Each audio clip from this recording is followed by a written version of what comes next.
hello everyone, welcome back to the channel. Dirigo207 here with you guys. Hope you all are doing well. Happy Patriots Day from the great state of Maine. I believe Maine and Massachusetts are the only two places to celebrate this holiday. What it actually is for, couldn't tell you.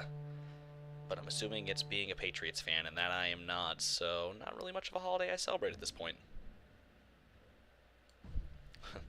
Bad joke. I hope y'all are doing well. Howdy, Nikato, and, am I saying that correctly? But howdy, anyways. Big howdy to Trains Fan 120.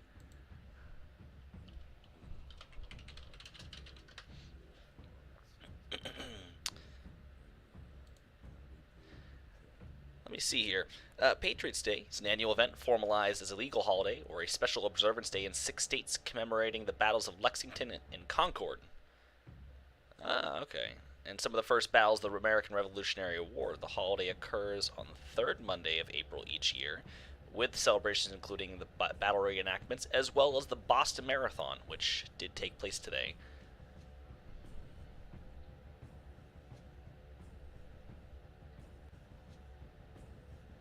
So there's a fun little fact for you about the inner workings of New England, and I'm assuming the 6 places that observe it are the 6 New England states. But anyhow, we are back here in Kaldvann, and lo and behold, I have been working on it since you guys last saw, which might not come as a surprise to some of you, but might come as a surprise to myself. I'm still slowly plucking away, and now you're probably going, oh, Dirigo, what'd you work on? Well, nothing over here. And they go, okay, well, you probably worked on something in the city. And I would go, no, I did not. Although I did make a couple of scenes in the city, or a scene in the city. I believe it was over here. Let's see. Wait for it. Nikata. Okay. Nikata.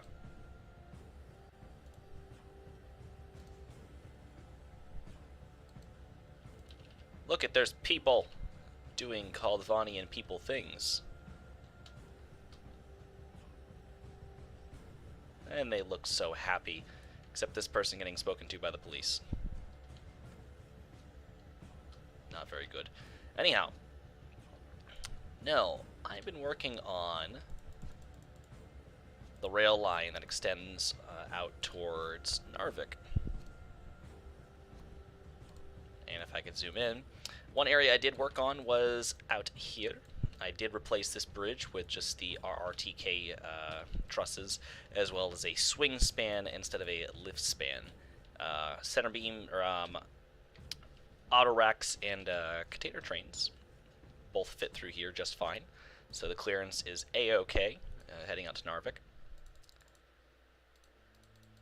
I did run the line. It's about 63 miles from yard to yard. And that was something of which I worked on, was getting the yard, or well, getting the line out to Narvik and then starting to build the rail yard for another railroad, which I believe is the Narvik Yardbane? Which I believe is running somewhere out this way. I've kind of looked at it, and there's this nice long area up here, as well as these 3 baseboards that I have to fix. So in fixing it, I'm going to probably be putting a mine head somewhere for iron ore, and a lot of iron ore is going to be coming out of here. If my voice would stay with me, that was very strange. But a lot of the areas in here between these 2 kind of fjords, more or less, is a perfect area, especially with this little river. I think it would make for some nice railroading up here. And the terrain stays relatively flat for a lot of it, so it'll level out here, then it'll climb, then it'll level out for a while. Then I think it climbs up pretty quick to about 60 meters, then continues up towards 80 meters, and keeps going up to about 100 meters. So I don't think the railroad will go much further back up into here, because it just gets really steep and then really miserable. So, but that's kind of where I'm thinking this iron railroad's going to be, that Nikata is working on. But in moving the rail line along, oh, of course, we have to look at the big fuck-off bridge that sits over here, because it is a monstrosity, and I love it. The Freya Fjorden. Love it. Love it, love it. Oh, and then it curves because we can. Love it. But the line continues. I actually did get the line to another notable community. The community of Narvik, which is going to be one of the larger communities along the north coast, which also sits in one of the northern county of whose name I forget, or what shall not be spoken at this time. I believe it's Nordkisten County. I forget how to say county, but everything's just labeled out in county. So basically, it's just North Coast County. Really, really great with the naming. Tried to keep the curves relatively smooth, keep the line up to about 40 or 35 miles per hour and or faster. Some areas I was unable to. The grades are actually relatively smooth, which is something that I'm not very good at, which will translate well into the Carabasic, because I have to redo all of the Abenaki sub. Obviously, you can see areas where we either are going to be on a nice big fill, or we're going to be going through a nice little cut. This corner I could do nothing about because it's either like climb this really big hill, or like, you know, it was no good way to get around it because it's like this weird set of hills that sits right along the coast. So we kind of had to come out and then make a nice right turn. So, and you might be able to see up in the distance there is a church, town coming up, as the town of Narvik, where the next rail yard is going to sit. The town of Narvik is relatively small. It was built up later, so it does have more of a 40s, 50s kind of Americana vibe to it. Kind of with some of the buildings and the architecture. But this is the small town of Narvik.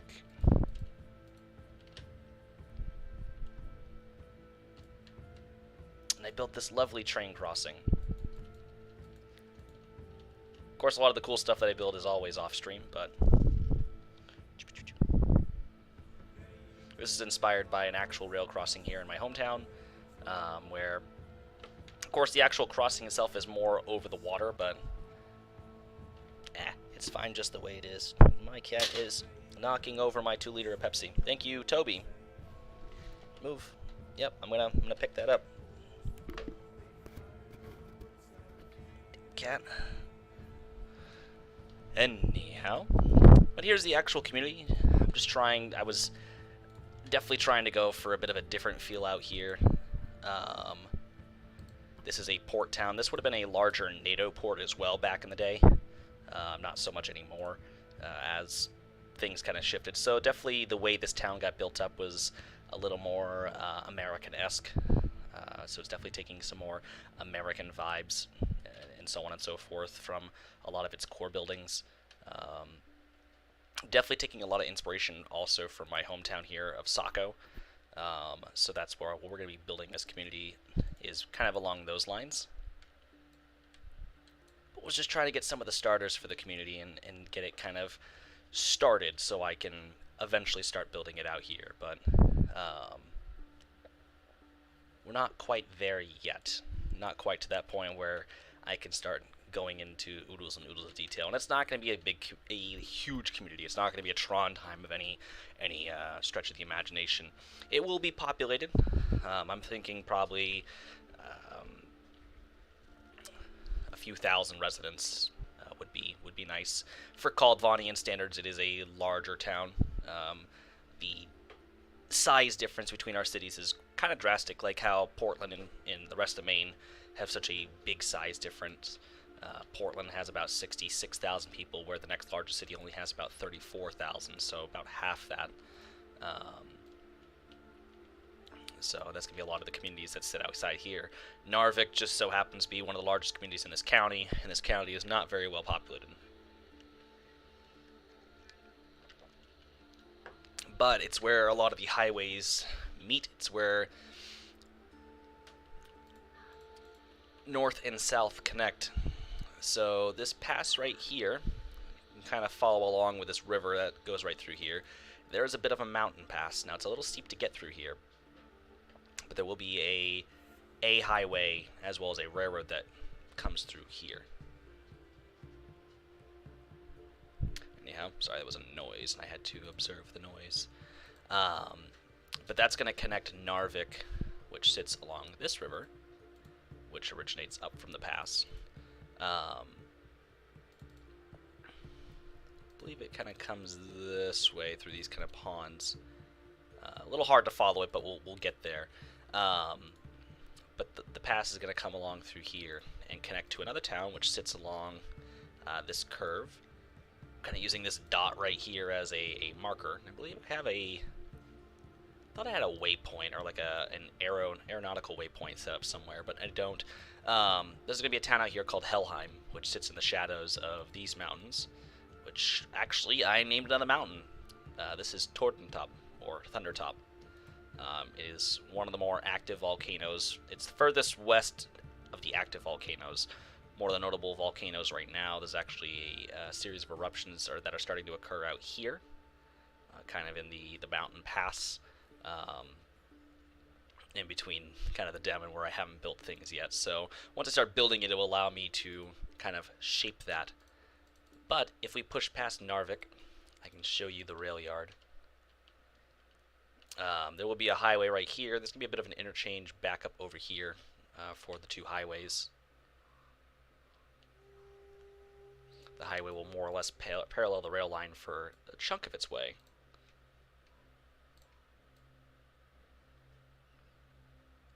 We continue to roll along, keeping a double main. We'll be entering yard limits coming up. And I started to build this over here. Now, it's not a huge rail yard by any stretch of the imagination, because the terrain really just didn't suit a rail yard anywhere out here. But I was pushing way past Narvik itself, and I wanted to start tapering out the community. But I needed this rail yard. Originally, I was going to put the airport on top of this hill, but the airport is going to be going right over there where that measure tape is. But I got this small rail yard in. It's a little more futuristic. And I do repeat, feature, not future. It's certainly a rail yard. We have 2 technical rival departure tracks, with a 3rd track for mixed use. And then we have 1, 2, 3 classification tracks for things going on. There'll be a small kind of yard over here for just extra car storage. For cars that just aren't getting used. The big bulk of this rail yard is going to be iron ore shipment, as well as things coming into the region from other larger ports. There will be a smaller port nearby, but it is mostly a regional port. It's not an international port, so it's going to be much, much smaller than a lot of the other ports that you've seen so far, like the port of Trondheim and the port over in Kriegerhaven. Hello, Size Knight. Or Says Knight. So that's what we're going to be doing here, is getting this rail yard to be able to service the new port that's going to be going in down there, as well as kind of just keeping the area around Narvik more or less fed. That's going to be another thing that gets brought in here too, is grain from the larger ports. There are smaller regional ships that do roll around, as well as barges that do kind of come around, but it is much more efficient to ship via rail, I suppose, than boat, especially because this is a northern port, and well, we're in a region that gets very, very cold.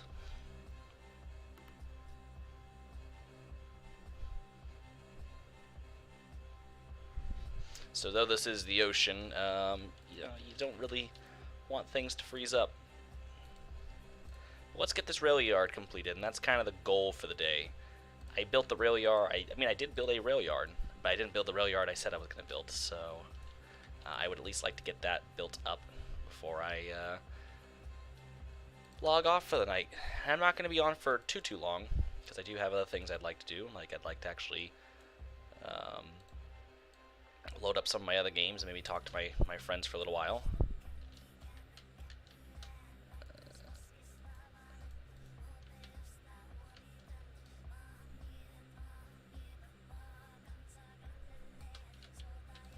Actually, it's no way to actually tell what the height I need is from here.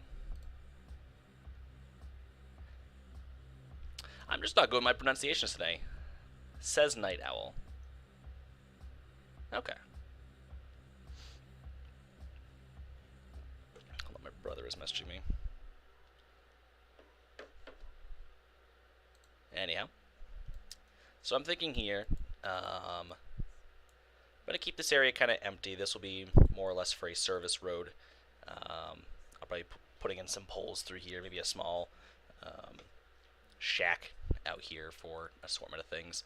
A small crossover, or well, a crossing more or less for service trucks to get between the areas where it needs to go.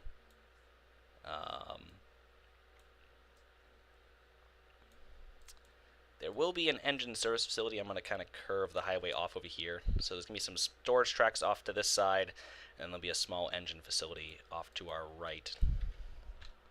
Hello again, Toby. My cat. What's he doing? Alright. So let's get the highway actually to come down real quick, and then we're going to quickly curve it.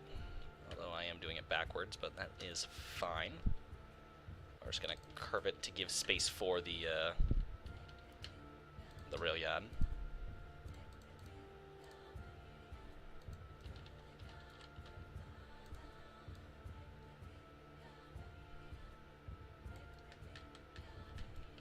Of course, we got to keep this highway coming down.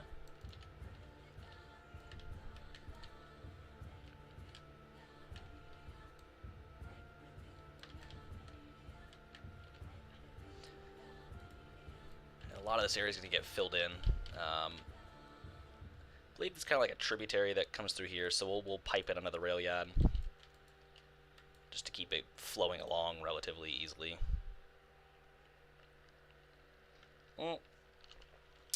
Bump and Run. I don't know who owns it, because he had asked me if I wanted to, you know, what team I wanted, and I wanted to be on my own team. For his NR 2003 career, and I had chose Canemy Racing, so I figured, well, you know, I'll take that over. And then he told me I had a teammate, and I can't remember where that guy was from. So I just told him, you know, like, okay, you know, like I should probably choose a different team name for your NR 2003 career. So I told him, why don't you go ahead and make me a team called Bump and Run? So that way it's not, you know, because CanMe is Maine and Canada. That's where CanMe comes from. It's just to play on the acronyms for both the country and the state. So I just said, well, why don't you do Bump and Run? Because I like to have a little fun with my names in some cases. So I don't actually know who owns it. I don't know if it's just owned by some private investor and we're the car drivers, you know. I don't actually know. I didn't get that far with the kind of the lore of Bump and Run. So that's maybe something he could help come up with or whatnot. But that is kind of what little I know about that racing team that I'm a part of for that.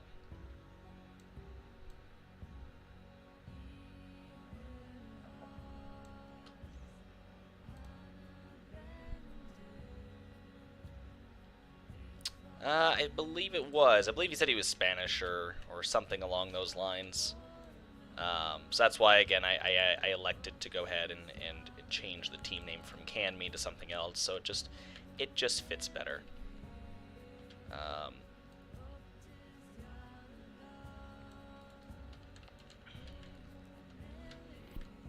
Let's see here.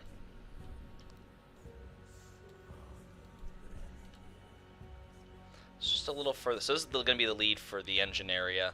I'm going to put a small shop off to the left here, kind of up against the hill. There's going to be a fueling pad, and then just kind of a general engine storage area. It's going to sit a little bit back that way as the yard kind of comes down towards the main. Trying to make best with the area, or make do with the area that I have, because it's really, really, really cramped in here. And I'm also really terrible at building rail yards, so I'm really just trying to be careful with how I'm building this.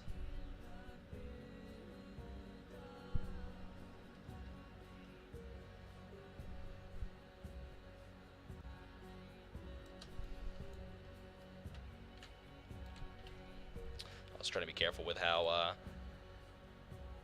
curve radiuses are and how tight they are, and I don't want them to be too tight. So the hill ends right here.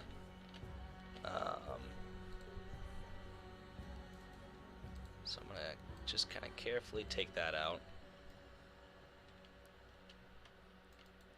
I am gonna go ahead and just fill in with the terrain.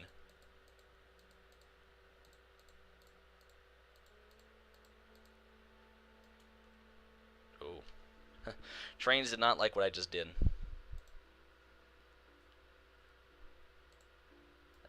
Lord, did I really brick my game? We're gonna wait and find out, because there we go. Gonna say, I'm like, please tell me I didn't brick my game already. I just clicked Minecraft again. Please cancel. Not for your tutorials through career mode. If you want to, when you jump to cup. So kind of what I've drummed up for my career mode, which I guess I'll talk about with the channel too, because eventually, just so you guys are aware, for my regular viewers and stuff like that, there's a game that's been around since about 2003 called NASCAR Racing 2003 season. It's one of in my personal opinion, it's probably the best NASCAR more or less simulator, I suppose it'd be proper to call, ever developed for the series. But I never owned it back then. I did it's since become vaporware. I downloaded it, oh god, 2020. I think it was sometime during 2020 I downloaded it. So during the pandemic I downloaded it, and I've been enjoying it ever since. Well, one thing that I like to do is create my own fictional kind of careers. There's no real career mode in the game itself, so you kind of have to drum up your own. So I have since started in 1998 as a NASCAR Craftsman Truck Series driver, coming from late models, wheel and modifieds, so on and so forth, into I think what would be ARCA back then, up into the truck series. So I ran my 1998 rookie season with the Craftsman truck on a team called Canmy Racing, which you just heard me speak about prior to that, is a racing team that is based in Canada. It's based in Montreal. I'm obviously from Maine, so it's kind of a play on words, so Canmy. But as far as buying the team later down the line, I don't know if that's something I'm going to do. 99 would be my second season as a Craftsman truck driver. I'm looking to race through 2000, and then possibly move up to the Busch Series in 2001. If all goes according to plan, and if I continue to run well, then I would like to do that. But as far as owning Canmy Racing, I would like to branch out. I don't want to stay with a team forever. I think if the team ever in my history comes up for sale, I might consider buying the assets to it, and maybe rebranding it for something of my own personally. But I haven't gotten that far. But I definitely have had that thought of, do I want to own this team later down the line? Do I not? It just depends.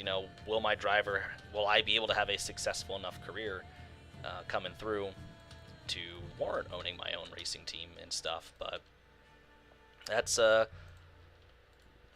way down the line right now. I have definitely not even gotten to that point. Actually, that's what I'm going to be doing later, is doing my 1999 Martinsville race after my little run-in with my new teammate at Mesa Marin. But I don't think I would be owning the team right now. Not for a long time. Just, again, depends on how successful I can be.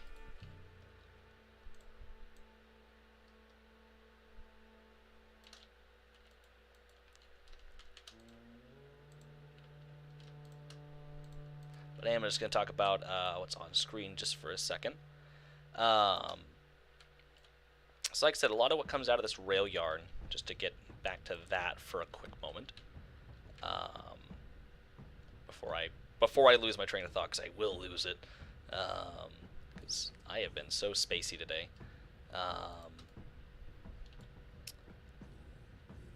Like I said, what's going to be coming out of this rail yard, as stated, intermodal, a lot of iron ore, a lot of stuff coming into Narvik itself. Yeah, we're going to be importing a lot of stuff from like Trondheim or other areas, fuel, food, stuff like that. But going to be a lot of manufactured goods coming out of here in particular. I am kind of thinking about maybe making a paper mill, maybe trying my hand with building my own after Ethan thoroughly showed me up with building the paper mill on the Carabasset. He knocked that one out of the park, so I need to redeem some lost glory of my industry making skills and build me a functioning paper mill. So that might end up down here.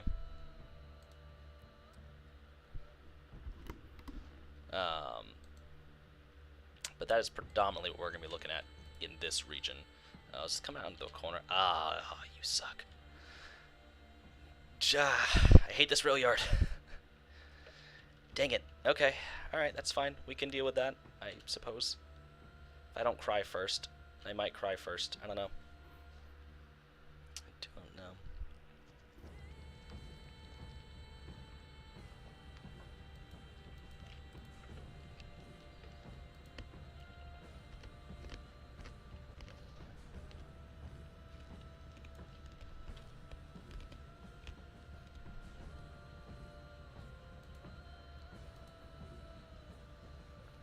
Maybe it would be worth breaking up the classification tracks,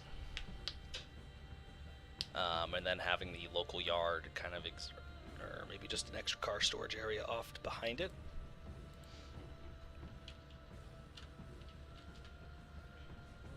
Because I feel like these class tracks are way too long. So yeah, I think we're gonna break these class tracks down.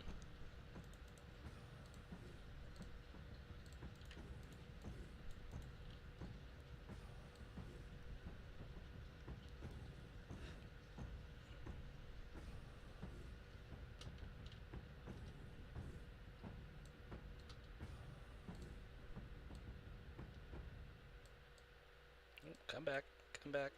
There you go. It's not what I wanted at all. Come on. Hey, get over there. Nope, get over there.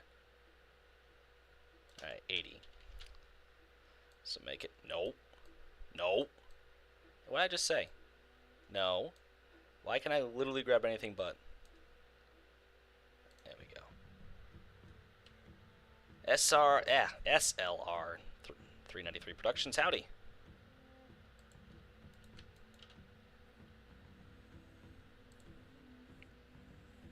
Someone messaged me. Who in the world? No, I'm all set. I don't think they're real anyways. I don't want what you're selling.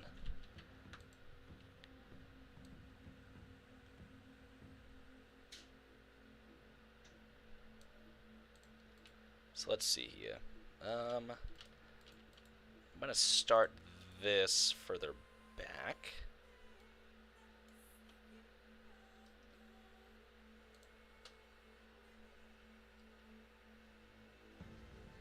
That can sit over here.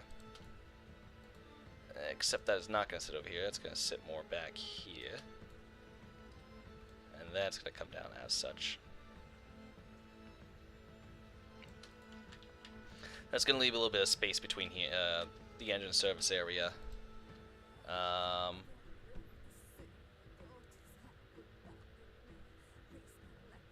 Yeah, I think, well, that's my tentative, because I do want to run the 2000, I want to run the 2000 truck debut at Daytona, and try my best at Daytona with the trucks. And that, like I said, and that, we're going to have to see how well I do. That's what I want to do, because, yeah, I was inspired by Square, because he was actually the first real channel that I was introduced to, besides, like, there was another one. He's already up to like 2010, I think, in his career, but I forget their name with his NASCAR career. But point is, I definitely took a bit of inspiration from Squared, and I want to put my own spin on it. And I just figured, like, 98's that sweet spot. Like, starting in the 90s, I think was, I'm a child of the 90s, so I think it'd be kind of interesting to start my career there. Because a lot of the careers beforehand, I was starting my career in, like, the late 2000s. Like, one career I started in 2015, like, I'd be graduating from high school, like, I kept it around my age, and it's like, nah, I don't really get a whole lot to do then. Obviously, because I'm already, 2015, it wouldn't really leave me a whole lot. It's just, to me, it's like, that era of NASCAR is interesting. What in the world? How did those pop up? That was strange. That was weird. Yeah. Yep, you know exactly who I'm talking about. I guess you're very well versed in the NR 2003 community, because I am not. But definitely starting my fictional racing career then was something that I was a bit more keen on in 98. So I wanted to start there. And then, tentatively shoot for heading up to Busch in 01, because I definitely want to race some Pontiacs. I would love to race some Pontiacs, and I feel like I should have started a little earlier, maybe. Like, maybe started back in, like, the early 90s. So that way I could have had more time with the Pontiacs, because I love me some Pontiacs. To me, they're beautiful. But unfortunately, it's not quite the case. Oh, hold up here. Hold up.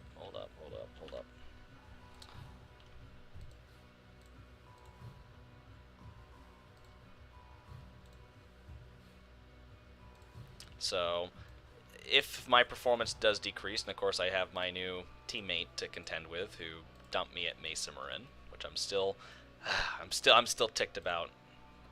That was my race to lose, and definitely didn't want it. What's with these tankers or these hoppers that are just appearing? That is strange. Just got hoppers appearing out of nowhere. Very weird.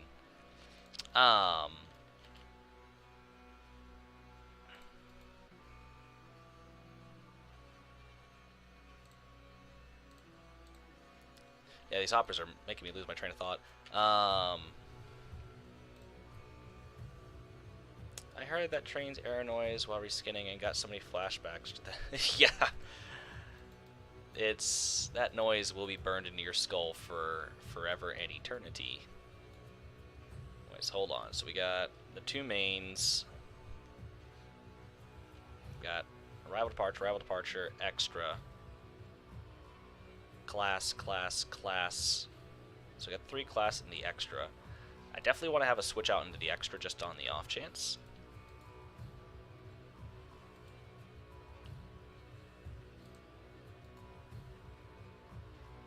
I think that would be wise. Just to kind of help also keep it broken up. But this will push all the way through. I won't end it. And then I'm going to come through and definitely put new switches in, because these default switches are just meh. Yeah, this is looking good. Everything is nice. Everything is good. Everything is clean. And I am going to come through here and put a different track down, because I don't like how clean this railyard is in terms of trackage. If Tick has a kid, his name should be Mason Lexington. What version of trains do you use? I use just standard version 2019. I don't use anything specific. I bought the cheapest version I could get my hands on. And Mason Lexington. Any particular reason for that, or just out of curiosity? Definitely going to be planning out Tim Lexington's career, and I'm definitely also going to be having some other fictional drivers join as well. I do, if I can spit it out in English, I am known to add a lot of my friends to my career.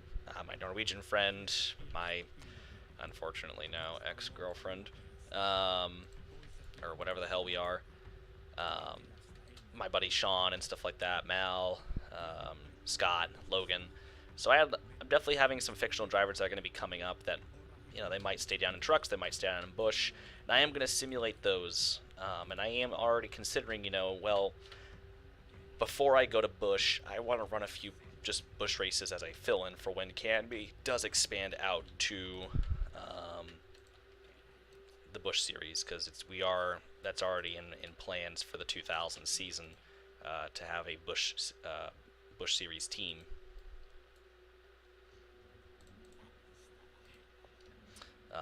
So that is going to be a thing that comes along.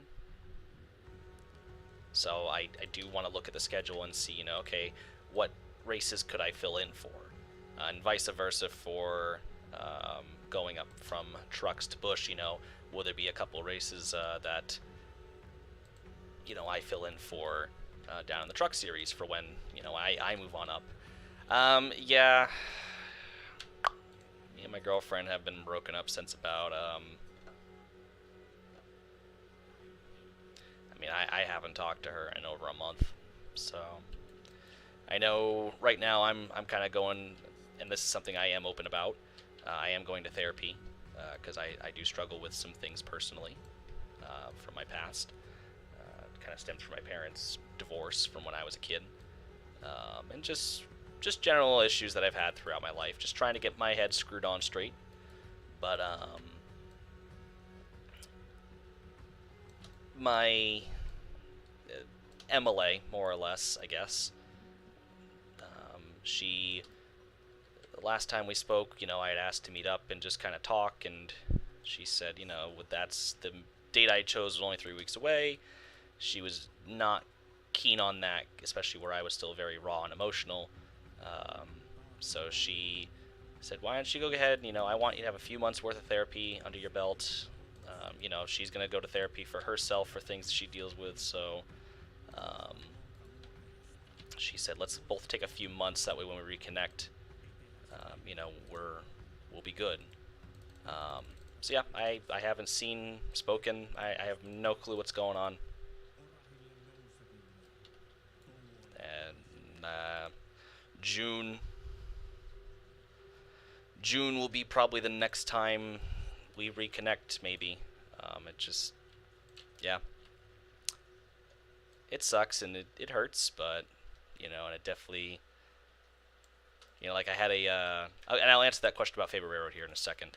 I went to a Pink Floyd tribute concert over the weekend, and my dad originally had bought me and Emily tickets to go. Now, Emily, not really into Pink Floyd, but I was excited for her to come along and be our first concert. Well, obviously we're not talking, so she didn't go. So I had a blast. I still had a freaking blast. That was an amazing show, but it was notably a little sad that the seat next to me was empty.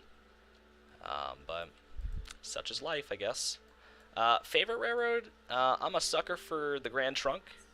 A lot of the New England roads I love, Guilford, Maine Central, Boston to Maine. Grand Trunk is one of my favorites, and actually something I rarely talk about is the Monon. I'm a big fan of the Monon. I love me some Monon.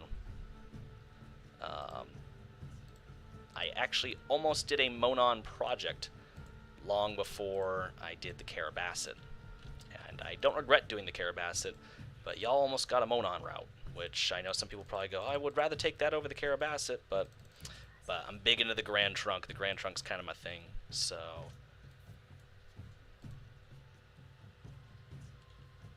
Oh yeah, the Guilford gang. And of course, being an airline guy, I suppose seeing Pan Am on some rail cars was always nice. I do like my Pan Am. Not particularly a fan of CSX. I don't really care for the Class 1s. I did like CP. I suppose I don't mind CP KCS. Or whatever they call it now.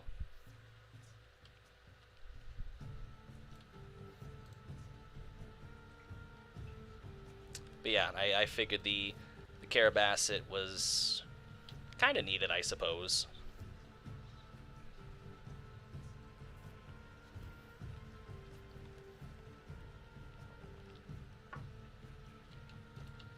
So I will once again add a switch here, so this can kind of multi as a extra arrival departure, and then just kind of as we need an extra class track, an extra yard, or local track, or even all three. Well, I suppose you could really only realistically do 2 of the 3, but at the same time. No, stop putting that down.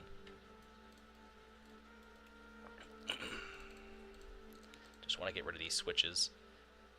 Every single switch needs to go. Now, Nikita, since this is kind of more your rail yard,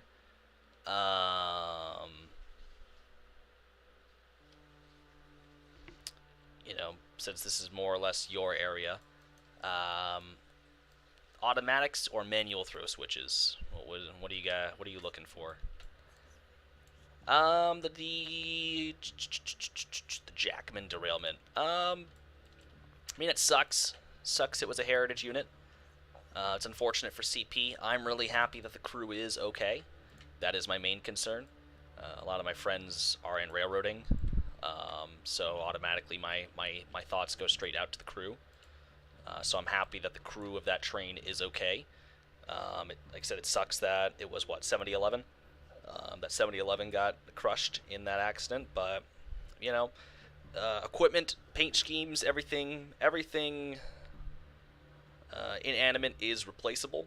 It can easily be replaced, it can easily be repainted, but long as the human lives are okay, long as the rail crew who were just at work doing their job are alright, I'm glad it wasn't anything in terms of negligence on CP's part. I mean, it's just a washout. Unfortunately, washouts happen.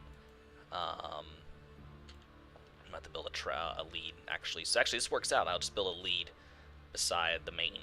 That'll come off, and it'll probably rehook up on the other end of this corner here, because I don't want everything dumping straight out onto the main. Okay, yeah, that should work. So, manual in the yard, automatic to the main line. Crew's extremely lucky considering 7011 is nearly non-existent. Yeah, no, I mean, unfortunately, you know, that is just the unfortunate part of it, you know, and like I said, it sucks that it is a heritage unit. You know, you never want to see that from a rail fanning perspective. But, like I said, when it comes down to it at the end of the day, the human life is more important. And so I would rather see the engine get crushed and the crew walk away versus the crew get crushed and the engine still be able to operate. I'm sure someone in the corporate world would disagree with me, but that is just the long and short of it. You know, that is what I think, what I feel on that matter. So, but I'm sure CP will paint up a new one, maybe in honor of that. You know, big props to the rail fan in that area. Was it just main rail fanner or main rail fan chaser or something to that effect for lending a hand and extracting the crew, helping make sure that crew is okay, and kind of getting them out of that kind of shitty situation. So big props to them for doing that. Tim Lexington was born the same year as Matt Kenseth. He was born in 3. So Tim, he could retire in 2020. So that's the last time Matt raced in Cup. When I heard the conductor on the train was involved in the washout last fall as well. Good, yeah. Let me comment on the NR 2003 first. I'll get back to the derailment. Yes, Tim Lexington, I definitely believe will be racing in some capacity, whether, again, he makes it, because everything's just based off of stats, you know. I'm sure they'll, you know, it all depends on what kind of ride he can end up in, based off of how well he does in his career. But definitely speaking, Tim Lexington could definitely race up until 2020. You know, in my career mode, I'm a little younger. I'm on a bit of the younger side. Tim's a little older than me, which is already kind of creating a little bit of tension.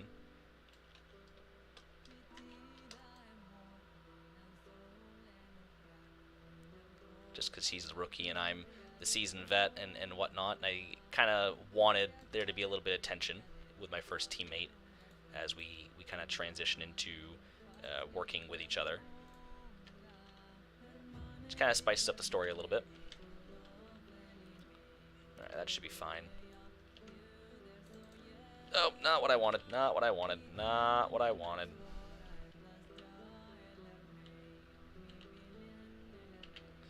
Wanted that. There we go. But yeah, definitely he'll be racing up until the late 2010s into the early 2020s. He might retire with COVID and stuff like that,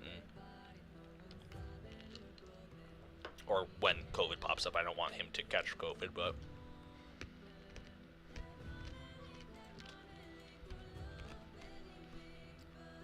although if he keeps dumping me with 2 laps to go, then I definitely want him to catch COVID, so.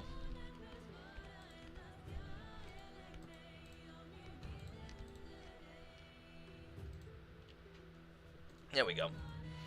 But yeah, in terms of the derailment, though, yeah, no, that guy did a great job. All props off to him for just going out and lending a hand, and getting those guys out of there and just getting them away from the wreck. So very, very happy about that. You know, it's good to see. You know, and I don't think it's a rail fanning thing. I think it's more of a main thing. You know, I've always said people from here would definitely, you know, we come off as crabby and aggressive and so on and so forth. I've joked with my friends about it. You know, people from Maine, we just want to be left alone. And we're definitely not very approachable, but we'd give you the shirt off our back. That is one thing I love about this state, is just the willingness of the people from here to help. You know, I'm seeing it a little less down here, in particular in the southern half of the state, as we become a little more occupied with folks from away. You know, Massachusetts, but generally speaking, you can go to parts of the state and still see that people just willing to help with no questions asked.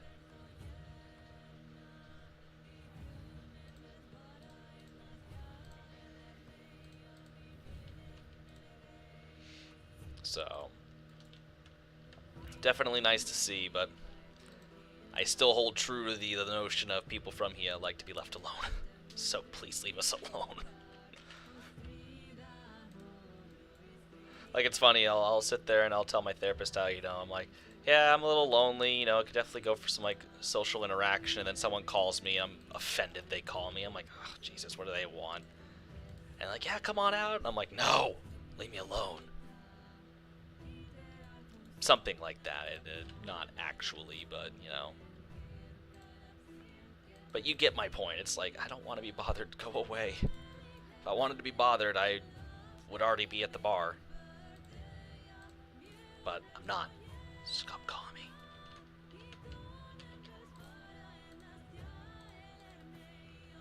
Alright, so that is most of the rail yard. I think it looks just about as cancerous as I could probably make it.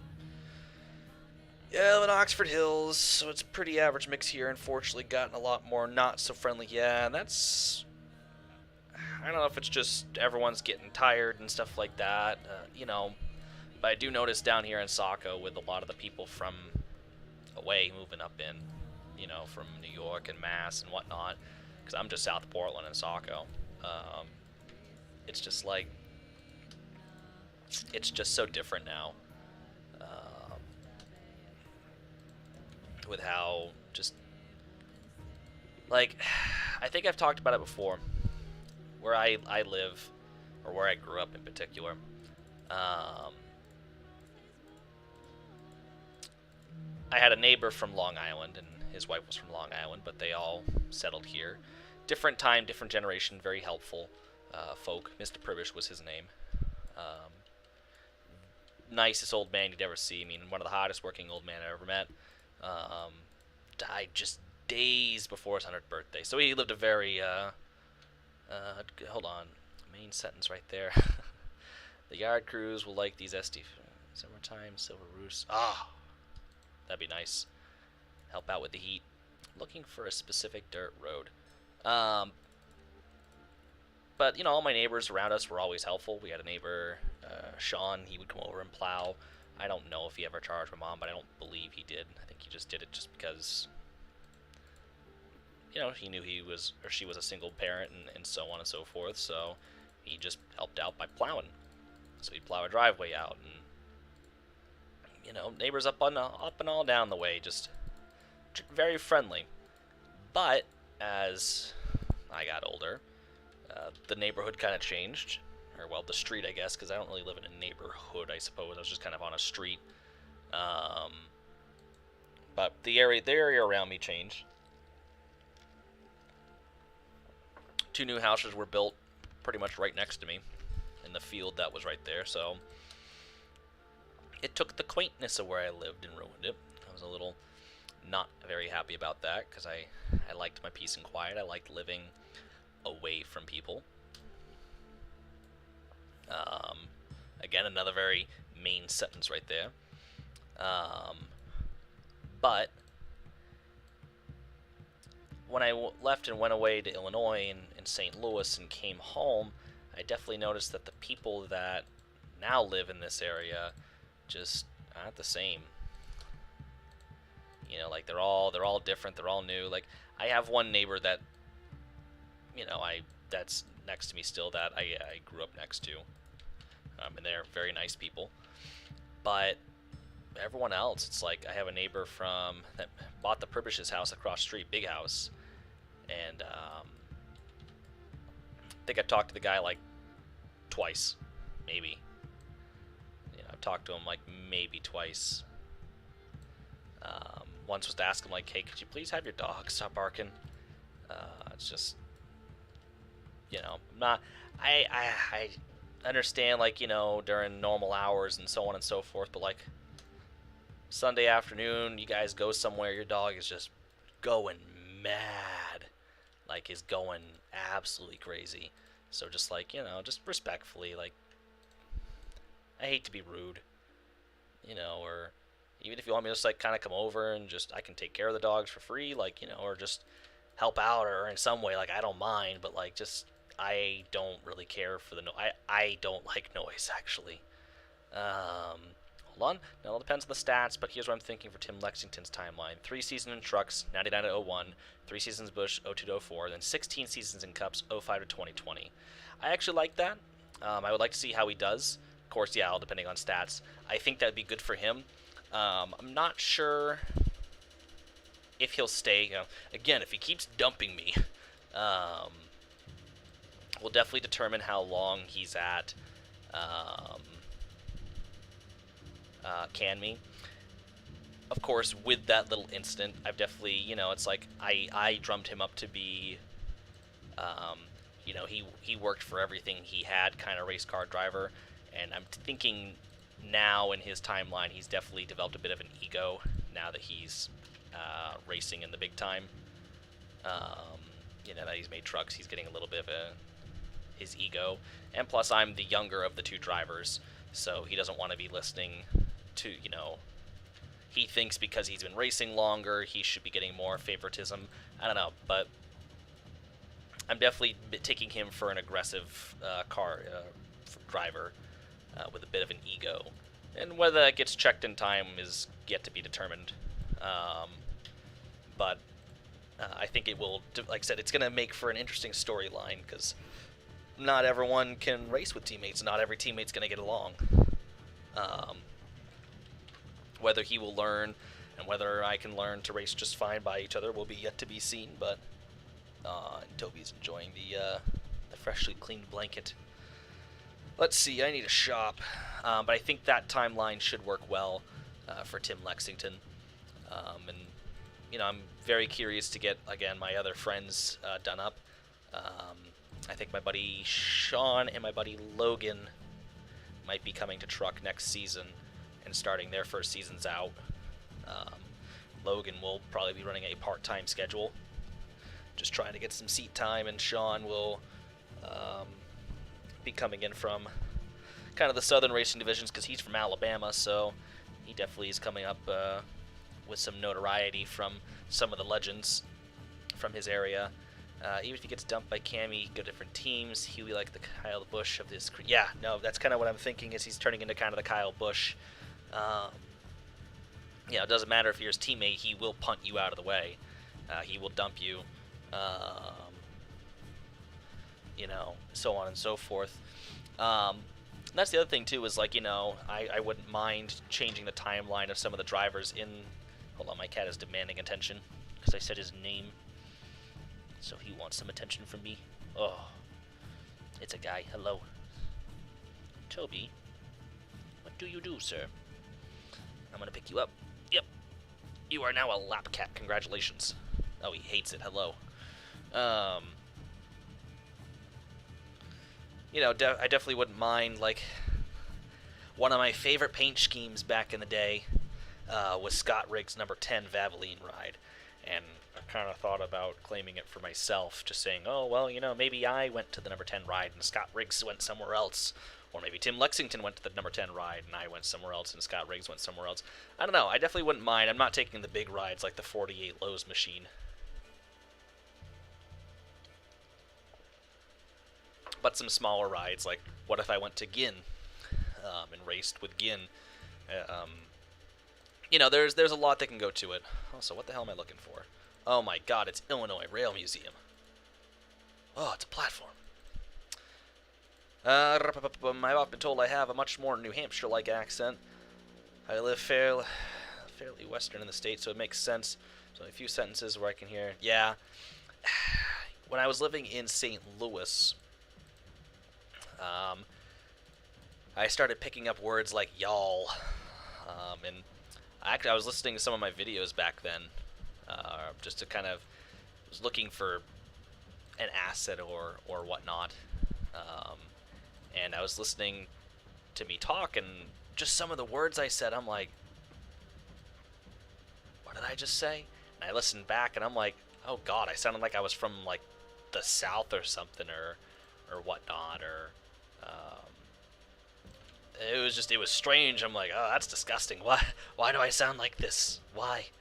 But, you know, now that I'm home, I've definitely readapted to my New England accent, because when I first moved to Illinois, like, I stuck out like a sore thumb with my accent, and it's still there. I know it's still there. It's still very prevalent on a lot of days of the week.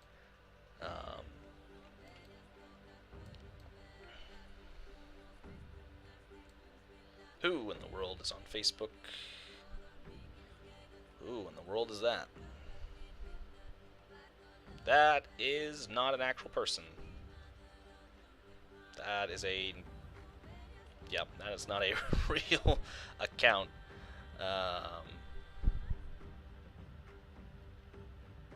Anyhow, what was I doing?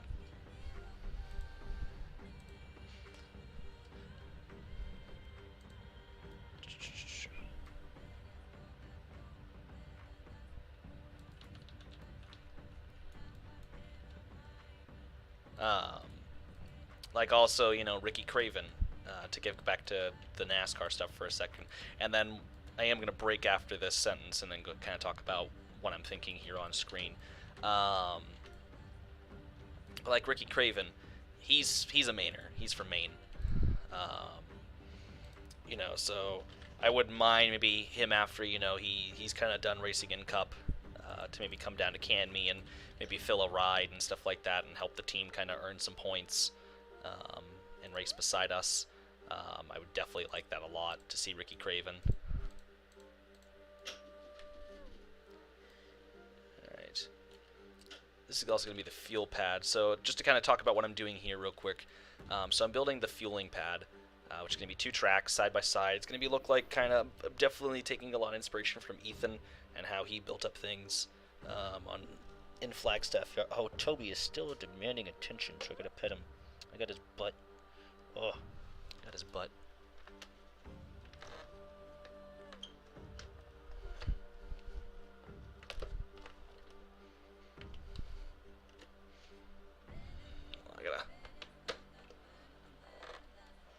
close this window. Get a draft through it. Shiny, ADD. Let's kick it up.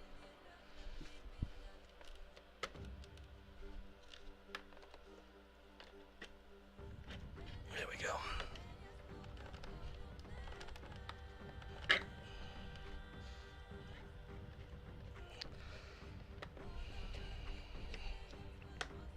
I suppose those could use some grease, but regardless.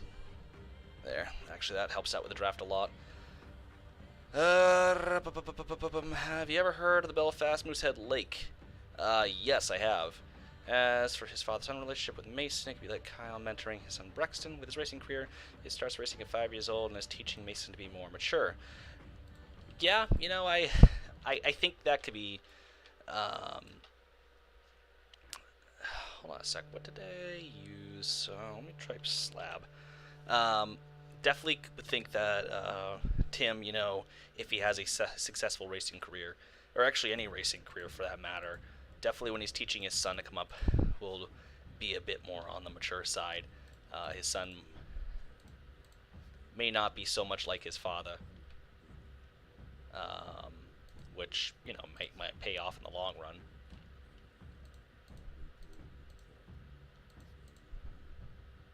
Whoa, that's big. Let me see, concrete. Trying to think what Ethan used. I see Pan Am. Oh yeah, I got some Pan Am units. I don't know where the hell I got them from. I got 612. Let me see what else I got. What itch do I have? I have 613. Although why it's like that, I have no clue, because I know if I go like this. Boom. I got 613, I got 612, I got 619, 611, 610, 609, 608, 607, 5, and 604.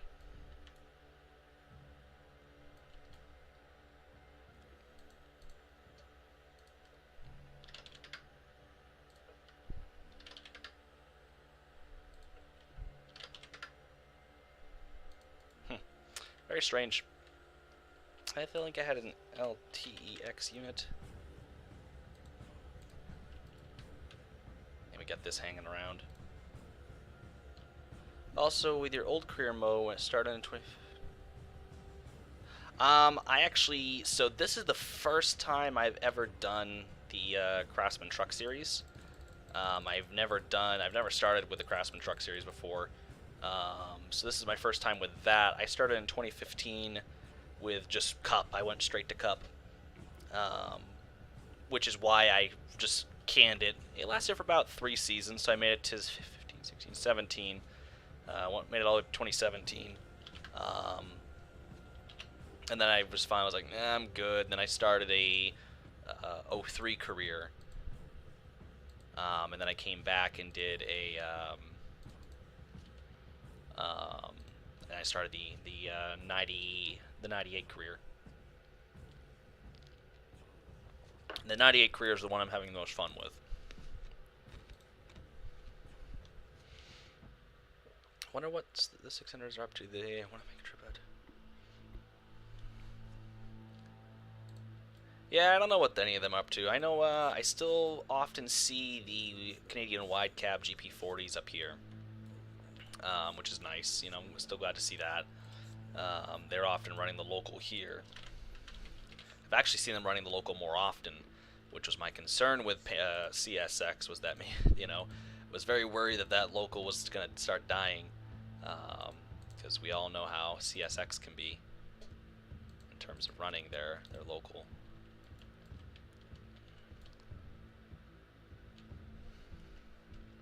Alright, so the fuel pad's going to stretch out to here. I don't think I'm using the right spline at all. Probably not. I'm trying to think what the hell Ethan had used.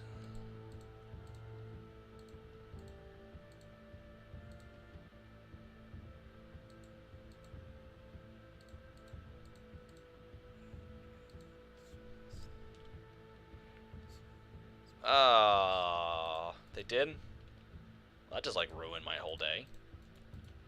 I'm actually quite upset to know that they got scrapped. Wow. That's actually depressing. That's sad. I don't know. Frickin' CSX, man.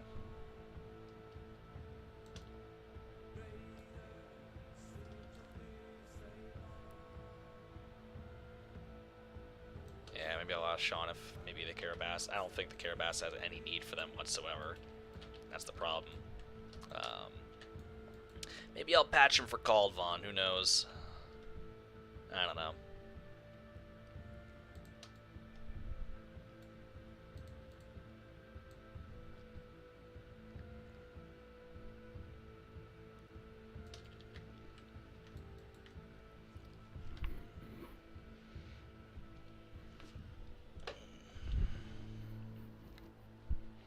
Also gotta go switch over my laundry here in a second to the dryer.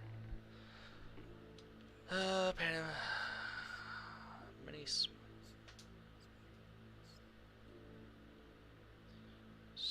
Sorry, it was old news at this point. Pan Am sold in like a year. Yeah, I know, but I didn't know what happened to them because I don't know who the heck in my circle of friends was asking about it, or maybe if I was talking to Sean. But I mentioned, I'm like, I haven't seen any of the SD40s in a while, but I have seen the some of the 4-axles still, which again I'm happy about because that's my more bread and butter. I like my 4-axles over 6-axles more days than not. So, all right. So what are we doing here? So we're gonna have 2 tracks of the fuel pads, which isn't gonna be huge. It doesn't need to be ginormous. Let me just get an ACU in there real quick.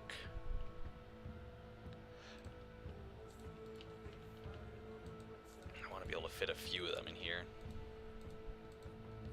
Alright, so this can fit about 4 ACUs a track, which is more than fine. Actually, that's perfect. So it fits 4 ACUs a track, which is good. Small engine shop right there.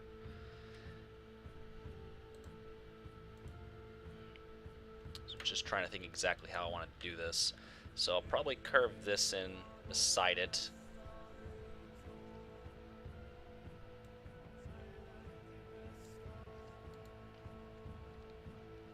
I also need to consider the access road for the intermodal facility. So I'm probably going to go ahead and push... Oh, my cat rubbed his face up against my leg. Hello, sir. Can I help you? I do need to consider...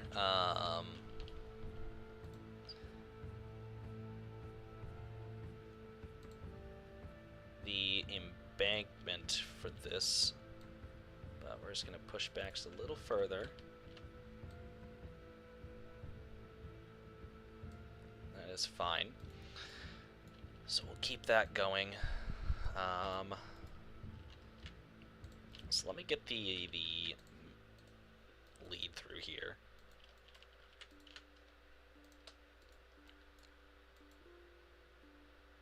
So all in all, I'm feeling pretty good about this yard. I'm thinking this yard's turning out a-okay. Like I said, yards aren't my thing. I don't like building yards because I'm not very well versed in them. But this is actually turning out pretty well. It's turning out a-okay. Opposed to AFK. Alright, so we're going to turn that to here. It's not a switch, just an actual curve. Probably go ahead and drag this down a skosh.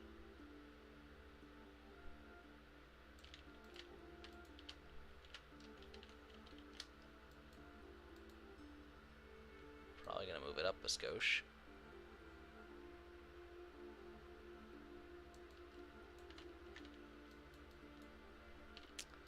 I don't dislike that. Okay, good. Okay. We're getting somewhere. Whoa, please don't launch that. Nope, nope, don't launch it, don't launch it. Just launch Fallout New Vegas. Alright. So we're gonna get you going through here.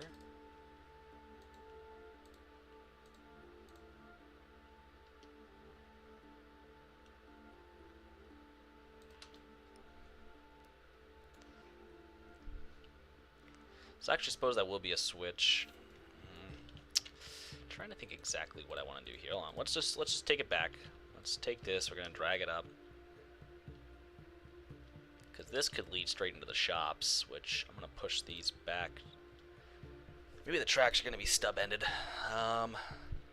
That's probably how they're gonna work because I'm looking at the space here and it's gonna be a little tight to get it all work the way it's gonna go. So I guess the track or the shops will be stub-ended. So let's just move this over to here. I'm going to quickly take a road. Let's just get a road in here. We're just going to go yarn JR. So we're just going to take a blank road.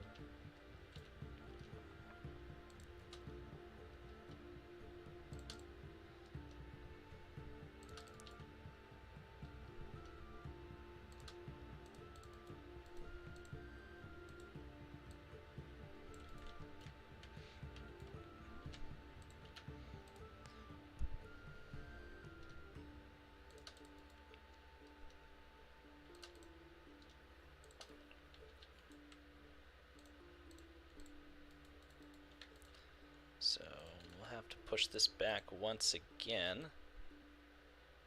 That should be fine though. We'll curve this to be pretty much right alongside the tracks. Ooh, it's gonna be real weird. So we're gonna have to move the highway.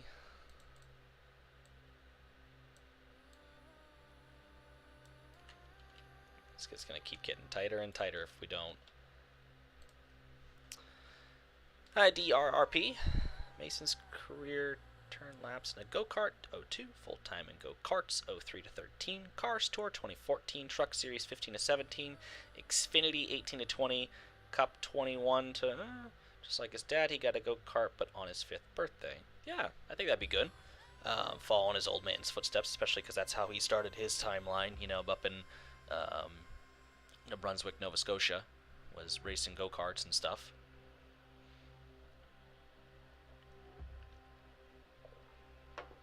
Albeit his dad did it in a much shorter time.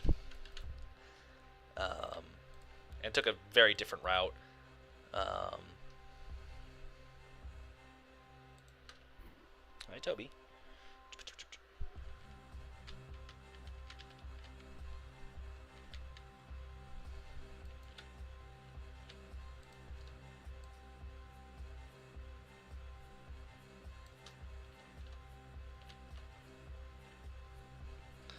That's fine. We could probably have the yard office somewhere in here.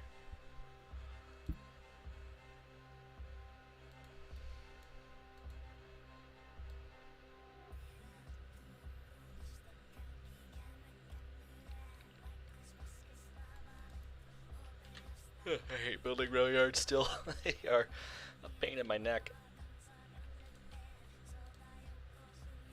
I remember at the beginning of CXX, I remember the CSX was going to sell the Rumford branch and the 9 to the 9 Dragon paper mill in Rumford.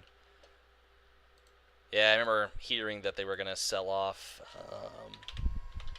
you know, that once CSX comes in, they're going to go ahead and rebuild the main line, and then not too long after that, they're going to sell it.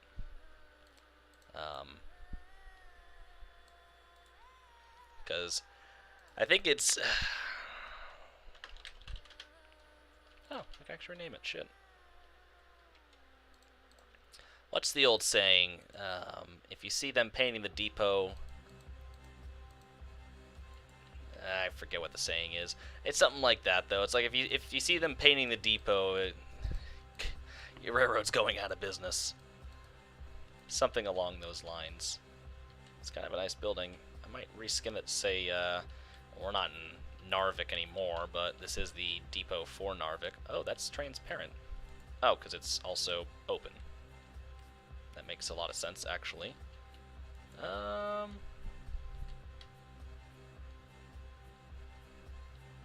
I like this building, so I'm going to keep it. This will be the yard office.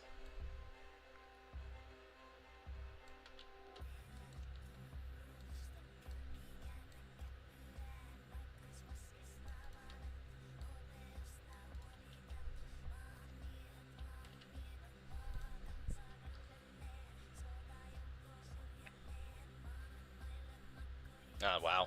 Says dad. So, yeah. So, okay. So, Tim Lexington has a kid right now in his rookie season. That's incredible.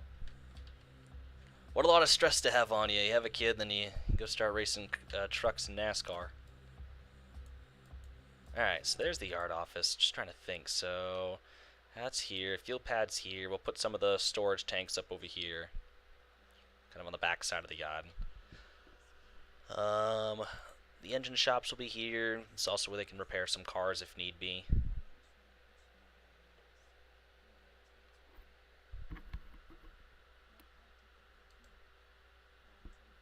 Where'd you get that station depot? Probably someone. I have no clue. Let me see who made that. It's what, Elkton?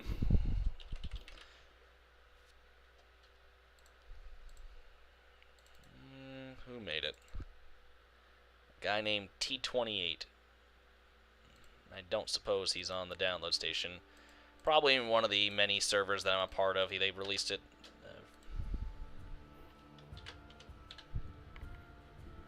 Although he does have stuff on the download station.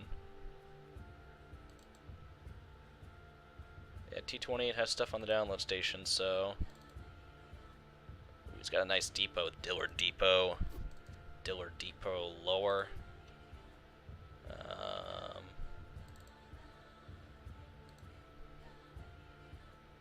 Yeah. Who the fuck is this? That's not Mike, is it? I think it's my buddy Mike. Maybe, I don't know. See, the problem is I don't know people's trains usernames too well.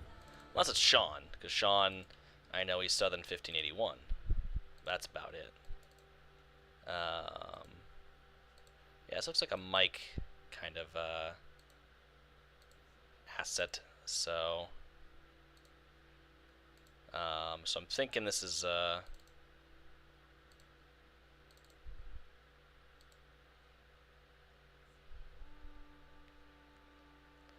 something he made. I'm just also just trying to see.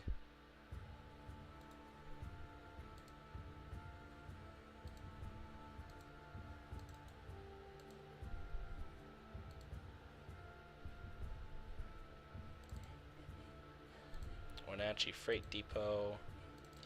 Vintage wheeled fire extinguisher. Definitely used a couple of those in my time. Sorry, I'm quite interested in.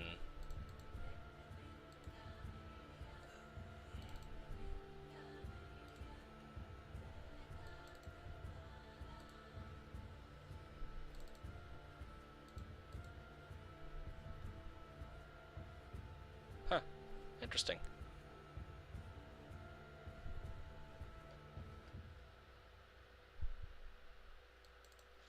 He's got a 49 Ford Coupe. It's quite nice.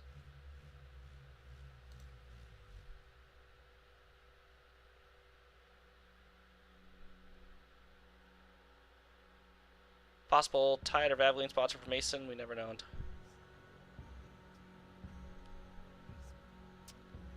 I think Valvoline would probably be the way to go.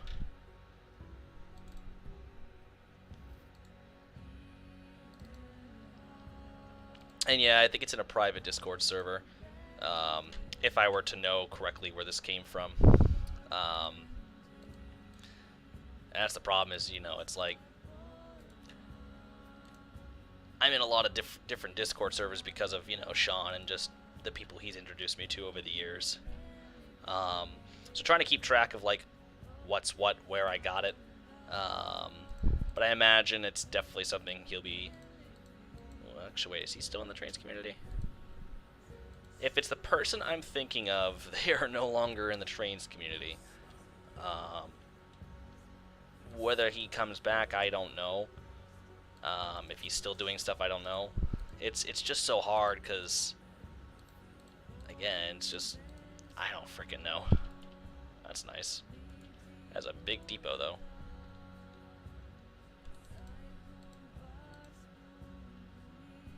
Who sings this?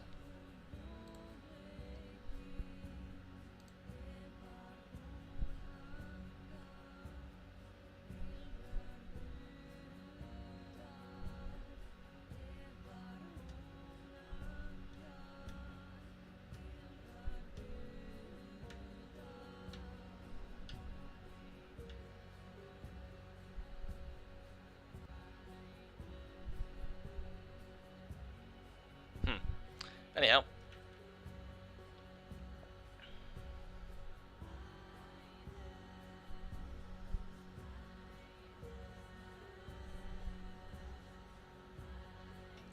I might have mentioned, I don't know. No, I was just kind of curious. I'm like, oh, Mason. Wonder why. I mean, I have a buddy named Mason too, so that's kind of nice. Wish the garage was closed, personally, but that is just me.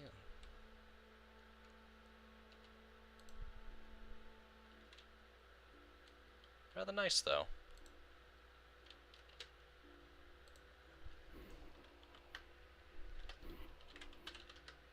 Oh, not skinnable. Huh. Or no name changer. Nice, I'll have to remember that. Fire depot. Old depot. Oh, Jesus. Oh, that's nice. Look at this. That's very nice. Might use that for the engine shop. Jesus. It's kind of nice. Bit more of a sturdier building.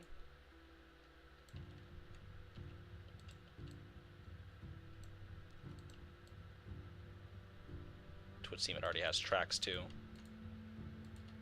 Are those tracks actually tracks or are they not tracks? There's only really one way to find out. They are tracks. Now, are they standard gauge? They are not standard gauge. So I can't. I mean, I could use this and we just won't focus on it, but unfortunately, my brain will shoot me. Let me go back to. Let me just try shop real quick. Car shop, bait shop. Let me try engine shop.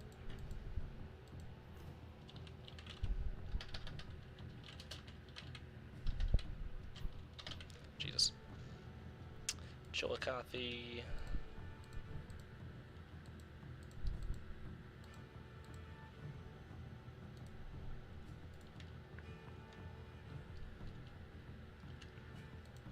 Yeah, we'll stick with this.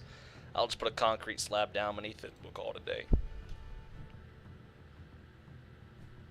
Yes, I do know about that. He took me through and kind of asked me, what I want for sponsors and stuff like that, and, how did I want to go about that? Did I want to be on a certain team? Did I not want to be on a team?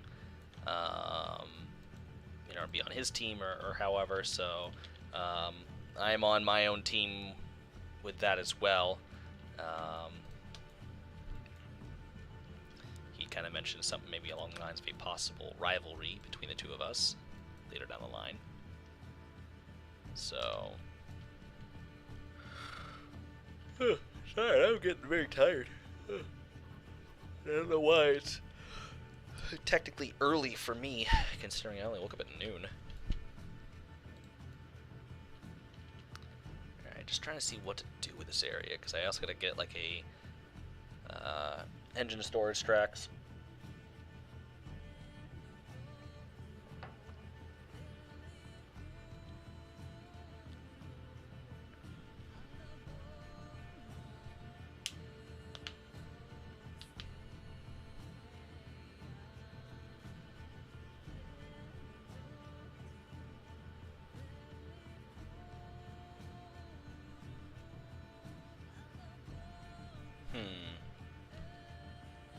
Alright, so let me see. So the fuel pads come out here. They're gonna come back down.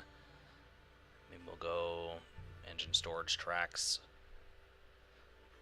And then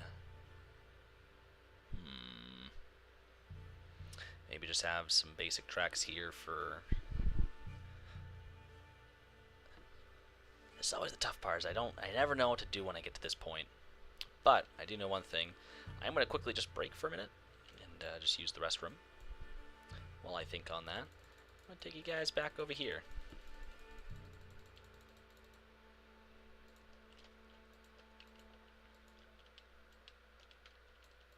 You guys can watch the windmills spin while I do that, just because, again, I Need just a quick break. Also, just maybe a quick mental recharge. Just to kind of think of what I'm doing.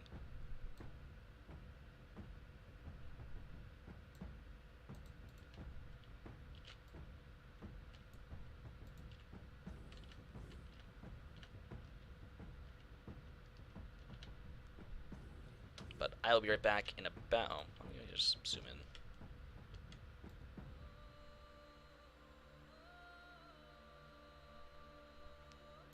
But I'll be right back in about 2 minutes.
Okay. Most sincere apologies. Had to switch over the laundry while I was there too, so I can have nice clean sheets for the night. Let's see what people have said since I have. One trick I often use to make, shall I say, Guilford-style track is to keep the track on heights. Oh crap! I was also making sure my stream was live still. Is to keep the track on height set. Don't set it to a height and just bump the ground below it. If you ever saw a user called Superstat2, that's my oldest son, Discord server. Ah, yes, I have seen them in the Discord server. Want to say, yeah, I remember seeing someone mention they were your son in the Discord server. As far as railroad tracking, or well, Guilford style track goes, I think I used to do something similar, but it just.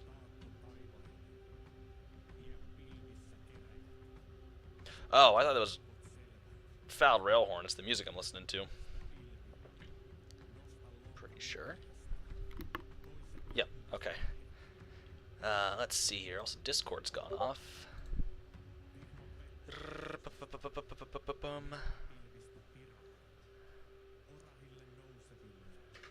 Hey, get down, you little shithead. Quit knocking stuff over. You're not supposed to be up there. You're not supposed to be up there. You knocked over my my candle lighter.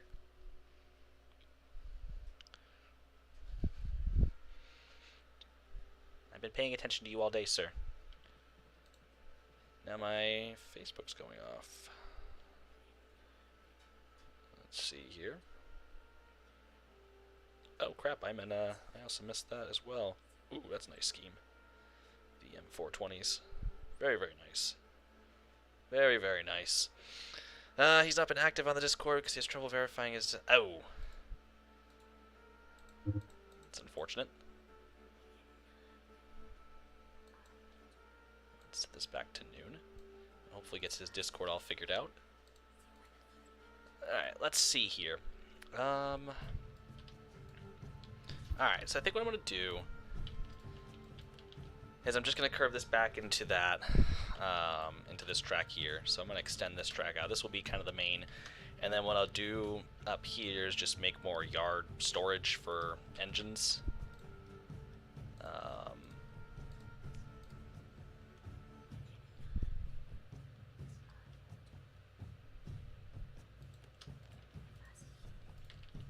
So what is the direction of this track? What bearing are we on?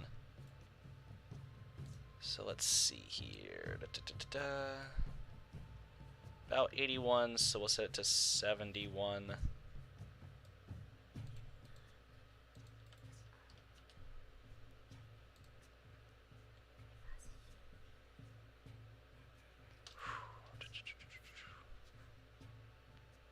It should be good. Little trick I learned from a friend of mine.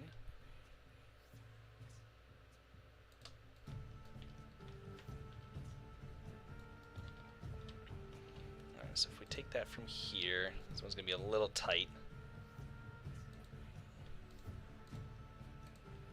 It's going to be shallow, so at least we don't have to worry about that. Really have a whole lot left to do in this yard, which is good because I do also remember why I don't particularly like building yards, but I also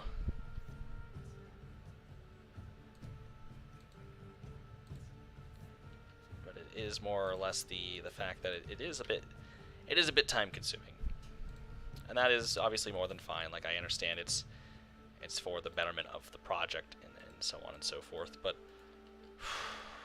it sure does take a long time.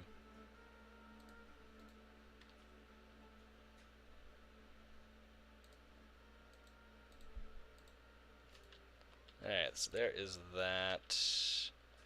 Just get rid of these switches.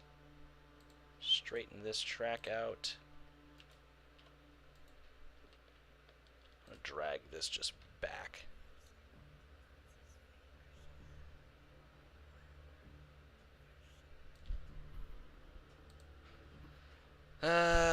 M420 is classified. M420W3R is my favorite engines on my roster. Problem is I don't have a branch yet built that they run on.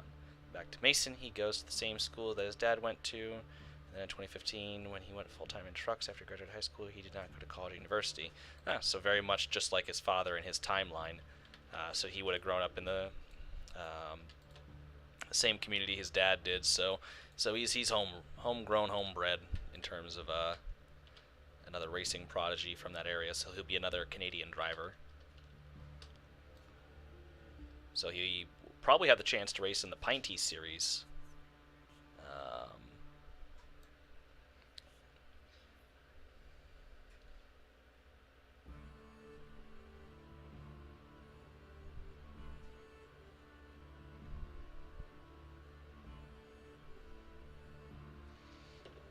Okay, so there is the fuel pad in all its glory. I'll have to go in here and just do some more details and such. But for now, it's just good to have it, just the actual trackage in itself.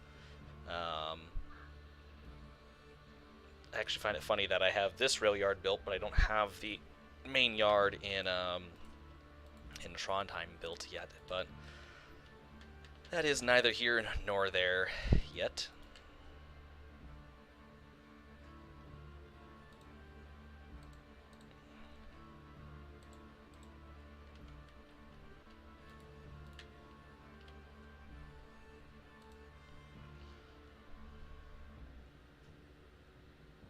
Yep. His Tim would have raced in Cast Car, and then his son would have had a chance to race in what is now called Pinties.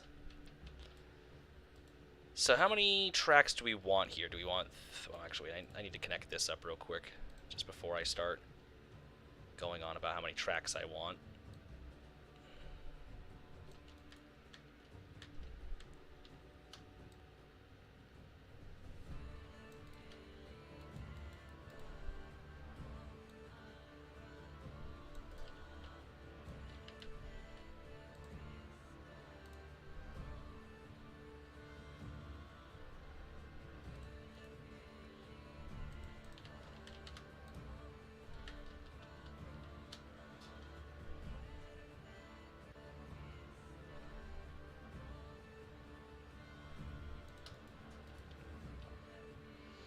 I'm going to extend this through real quick just to help with measuring.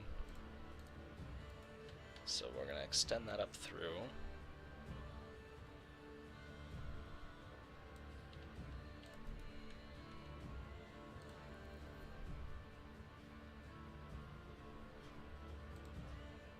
There. Now we can delete this.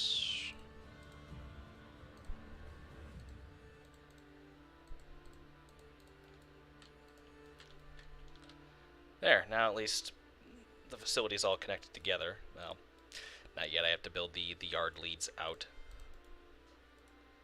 Why is that like that? Why are you running? Why are you running? Now I just need to get the shops kind of figured out, built. Get the engine tracks. Might be two tracks, and then just kind of some, maybe like 1 or 2 tracks just for the dead track or whatnot.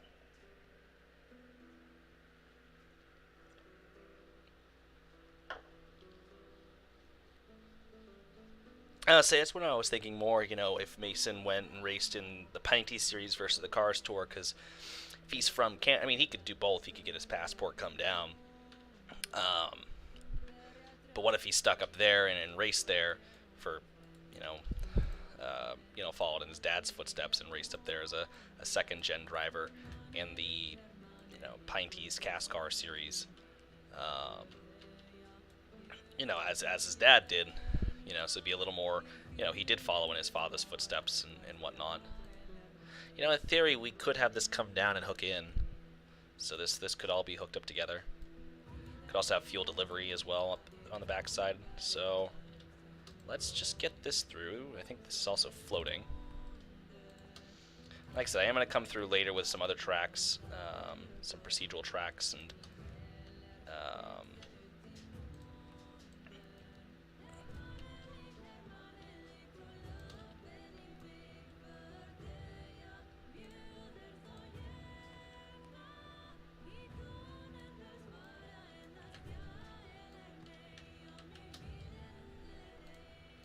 I don't want Minecraft. Stop launching.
Does Mason Lexington have a girlfriend?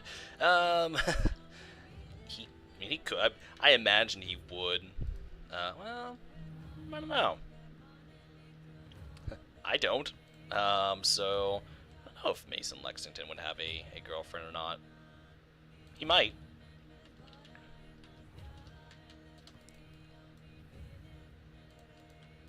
Alright, I imagine he probably would. I mean,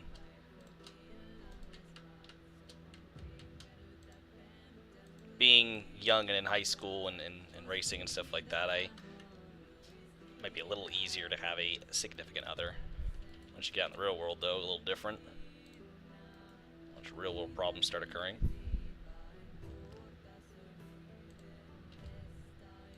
Oh, Jesus. Come on, trains, what are you pre-caching for? Literally nothing to pre-cache. Had a blue screen earlier on my computer, I don't know what the hell that was about.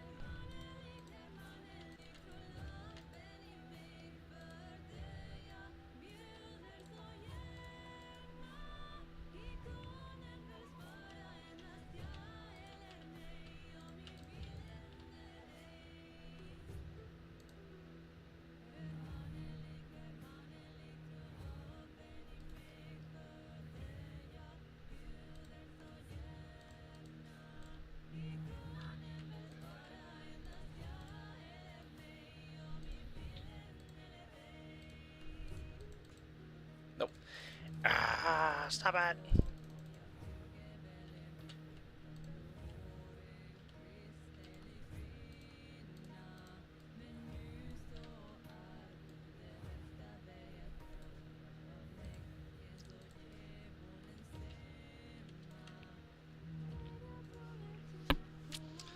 Um...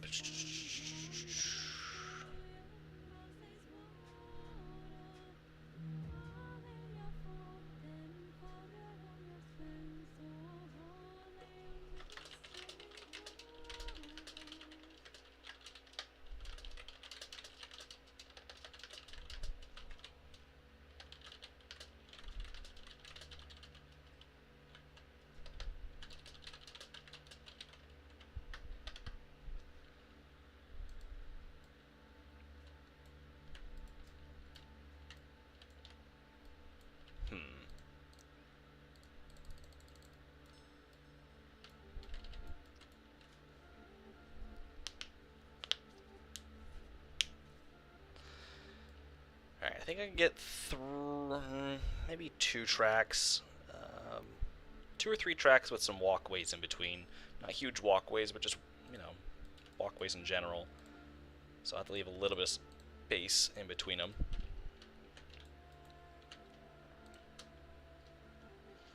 I think what we'll do is we'll line this up to the ballast. And I want to check something. Let me go. Concrete. I know I saw someone with a concrete slab. I think it was Sam. Sam, concrete. Twas not. I was lied to by myself. How dare I? That was not it. Put path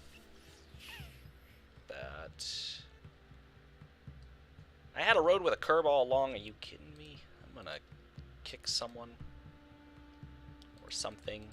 Let me just go concrete. Wait, no, it was slab. That's what it was. It was slab. Oh.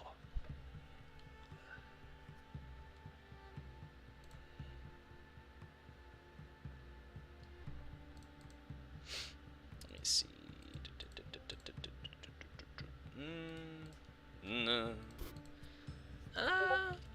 This could work. Kind of like this.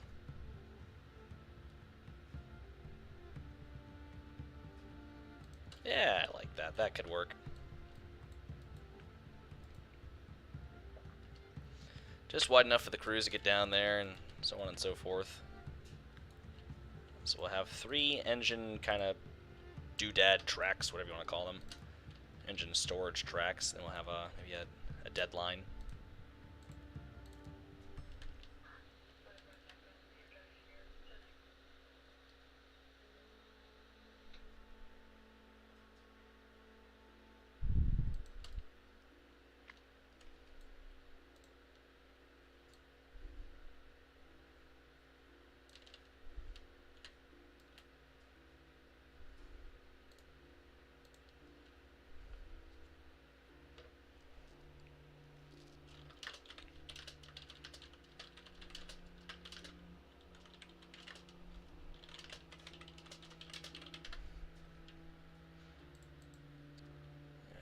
That we'll go over here again. Whoa, hey, I missed a few. I wait till you reach high school and see what happens.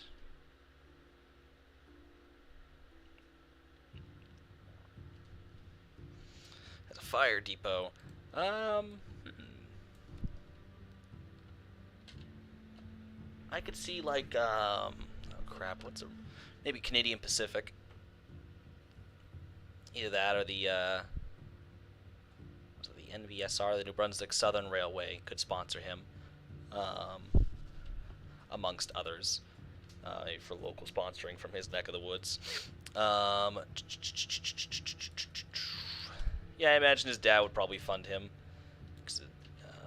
in a little bit, depending again how things go. I imagine his dad probably wanted things to be a little better for him, since his dad worked so hard just to get to where he's at,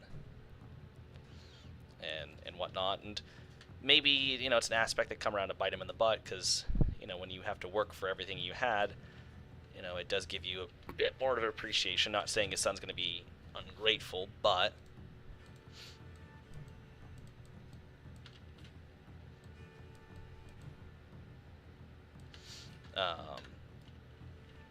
you know, with his dad helping him out, it could create a bit of an interesting case. But the sponsors he does have, he, you know, worked for on his own, because with his racing talents and stuff like that, he was able to attract the sponsors just naturally. As per a fire department, I don't know how that would work. So more or less the town would be sponsoring you, so...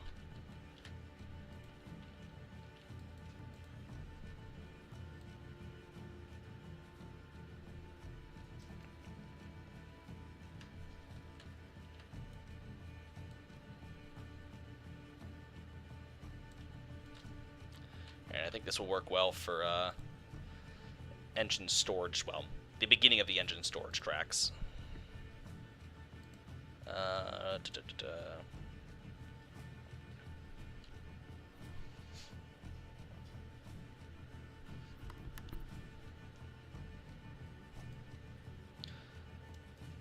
So they'll probably run, excuse me, up to here. Then there'll be a path that'll cross over. So...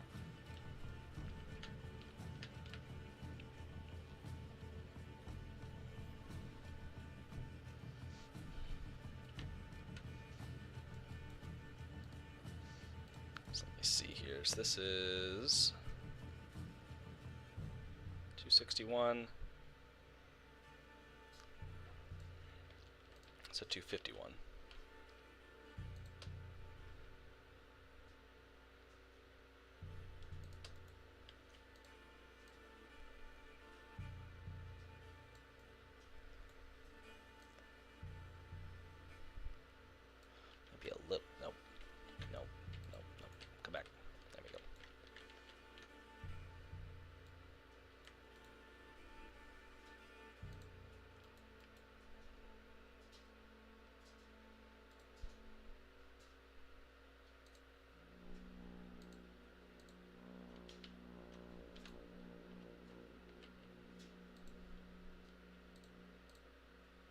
Not the track I wanted to delete. There we go.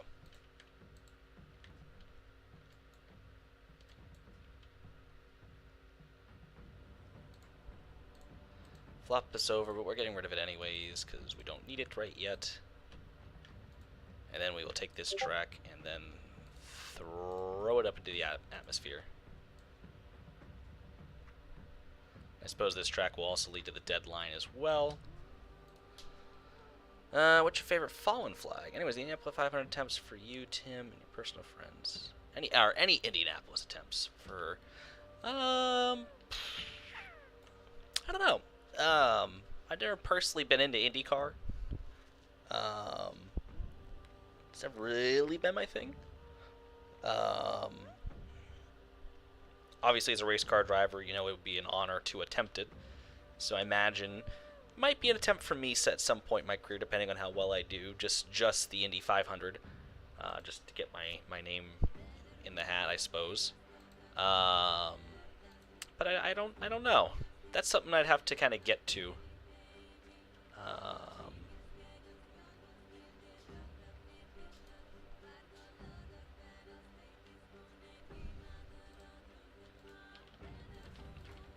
And wait and see. As for my friends, I imagine my buddy Logan, since he's from the Midwest, would probably be more into IndyCar.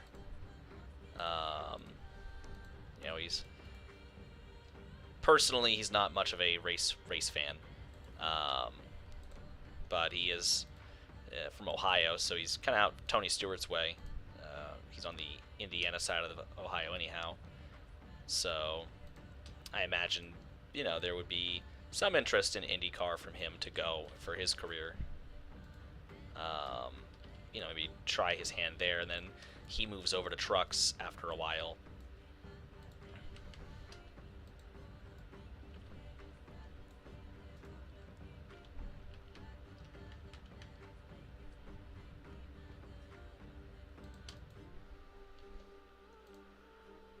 What's my favorite fallen flag? Oh God. I mean, I think Grand Trunk would probably be my favorite fallen flag in general. You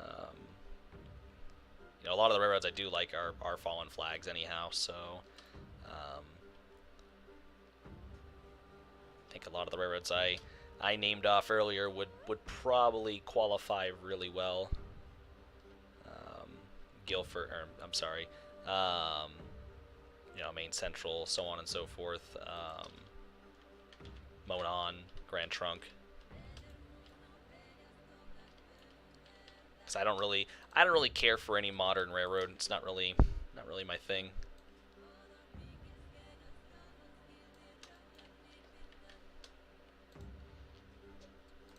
But yeah, a lot of the railroads I like just anyhow and just in normal are my favorite fallen flags.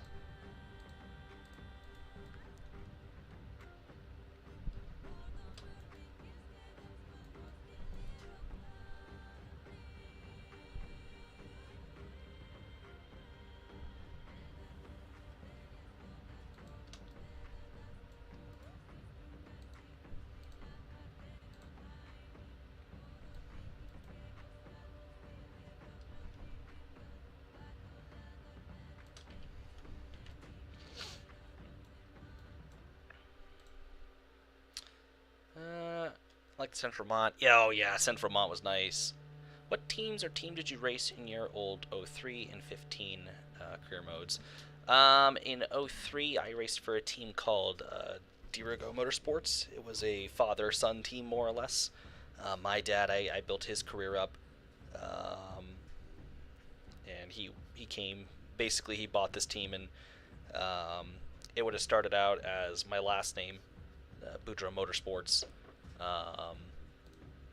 And then what it turned into Dirigo Racing, not too long after the fact.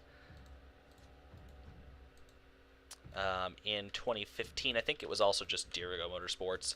I think I started with, when did I start? I think in my 15 career mode, I ended up racing for Penske in 2015. And then the last year I ran that career mode, I went over to Dirigo Motorsports.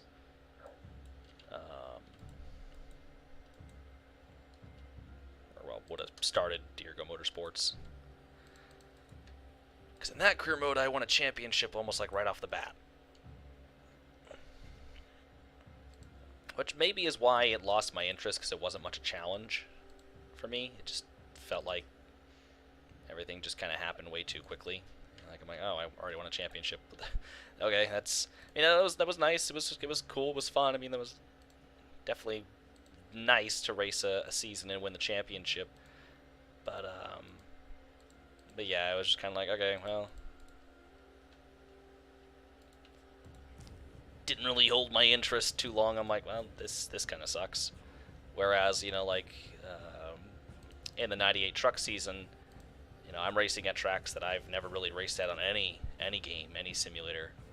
I've never heard of a lot of some of these tracks and whatnot. So it was like I was in for a real learning curve, and you know, places like Flemington and Nazareth really pushed me to the brink, you know, my driving capabilities. I'm used to just, you know, you get me out in a mile oval and stuff like that, or a mile and a half, or one of the 2 mile cookie cutter tracks. You know, I'm pretty decent at it, but you get me out some of these, you know, newer, well, the older short tracks and stuff like that. Like I've tried racing at North Wilkesboro. I suck at North Wilkesboro. You know, I'm not very good at some of these tracks, so it's like, you know, it was pretty interesting for me to race those. But I've always predominantly raced under the banner of Dirigo Motorsports. I've always been very fond of naming things after, my state's motto, which is Dirigo.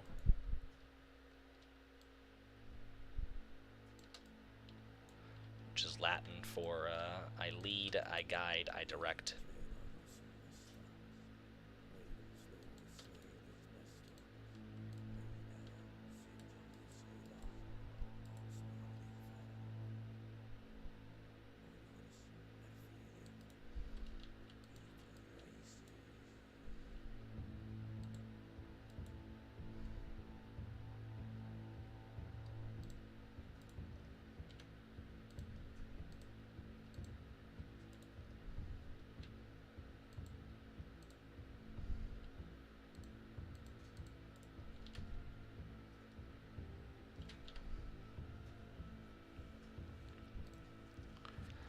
Yeah, so for Tim, 2015, 2017, he could race for Team Penske. Then 18, 22, he could get Ganassi, and then he retires.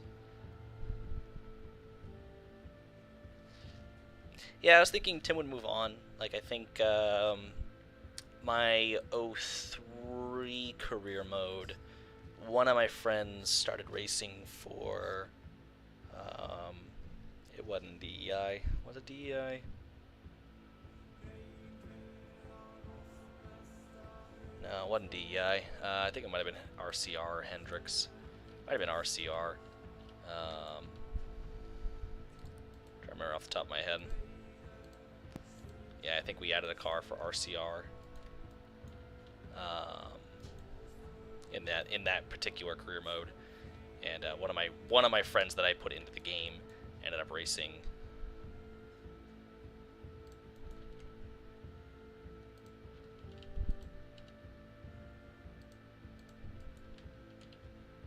Yeah, we'll just do it that way.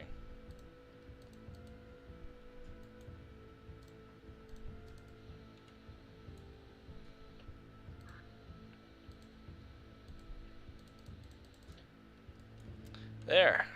That is just about the whole yard. I'm actually surprised I managed to get everything in the way it did, so... And we'll add some stuff back there and such, but that's pretty much that. I'm actually quite happy. It's only taken 2 hours, but you know, I'm quite happy with it.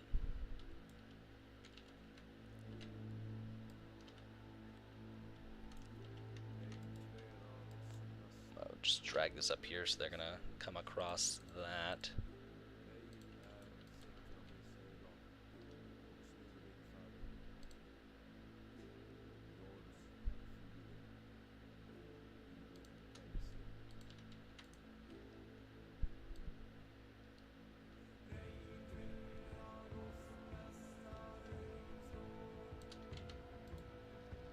also take one of these. Go 20. Can I help you? Hey, knock it off. Thank you. God. No, I don't want that one. I want this one.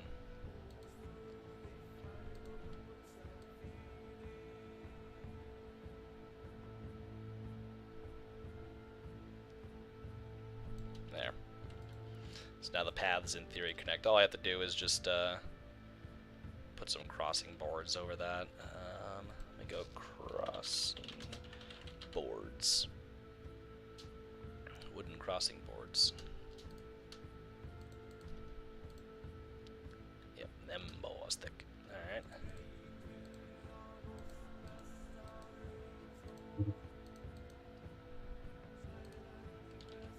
I don't like that. Let's go board.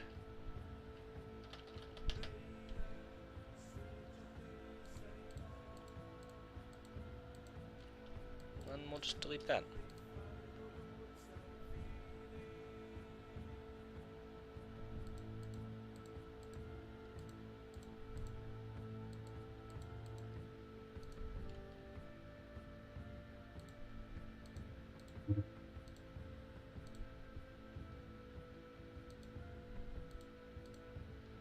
It's a little too big for what I need, but I don't really know any other way to make this smaller.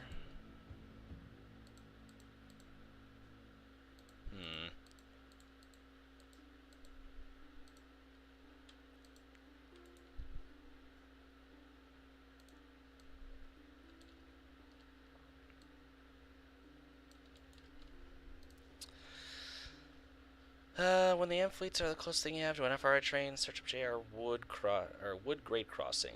If Canme racing goes up for sale, you could buy. That's kind of what I was more thinking to do. Is if I did buy Canme, I'd probably replace them on JR wood. Oh, here we go. Wood grade crossing. Probably a little better. Still a little big for what I want, but I suppose we'll take it. I don't want it messing with those flanges though, but fortunately I don't have that is interesting. I imagine we'd be sticking with this one though. Oh, no. He says as he does the exact opposite.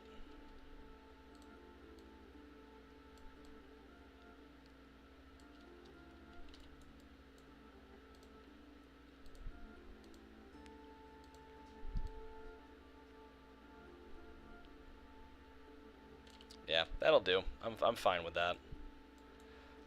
And then I'll put one over here. So that'll have to do. Like when Trackhouse bought Ganassi during 2021. Yeah, I could do that. I mean, of course I gotta, like I said, everything comes down to what can I do in my time, you know. If I don't run well, you know, yeah, still quite too big, couldn't quite tell. Yeah, it's still a little too big. But how well can I do in my fictional career? You know, how well can my driver do? Because if, you know, I don't do well, but I still manage to go to Cup, I'm going to be racing for some back marker teams just trying to build points. Also, let me see how big this is. Let me get the ACU. 2, 3, 4, 5, 6. I can fit 6 ACUs.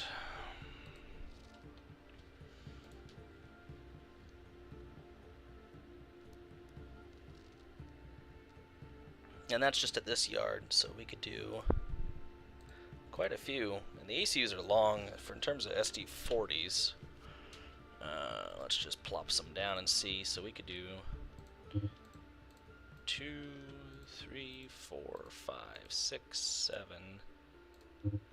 About 8 by the time we get there. You know. 4, 5, 6, 7. 1, 2, 3, 4, 5, 6. Wow. ECUs are kind of big.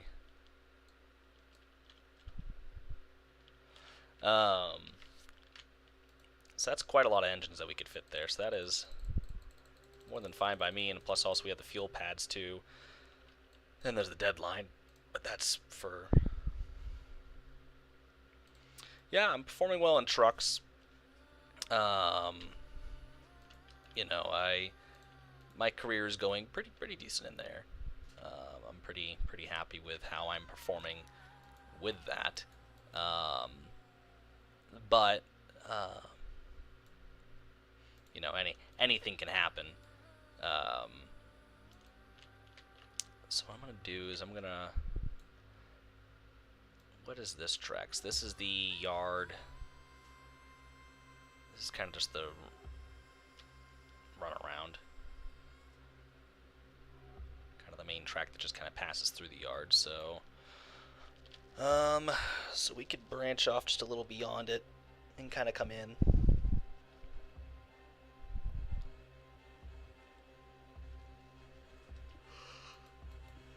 Oh, don't yawn. Don't yawn. There is no reason for me to yawn. Especially considering how late I woke up.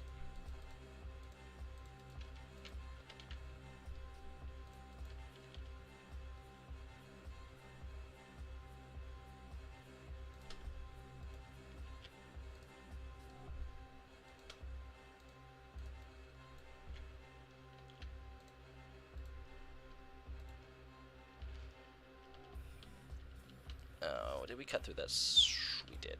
Grr.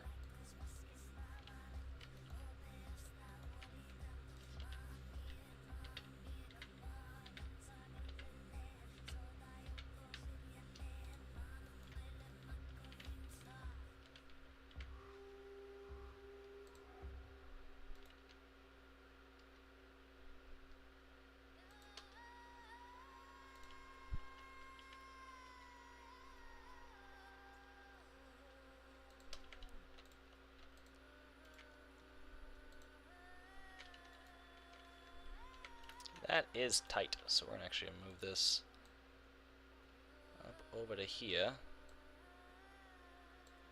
And that should there we go, much better. Just trying to eyeball it because I'm like, I don't want to measure again. Don't make me measure again. I'm so sick of it.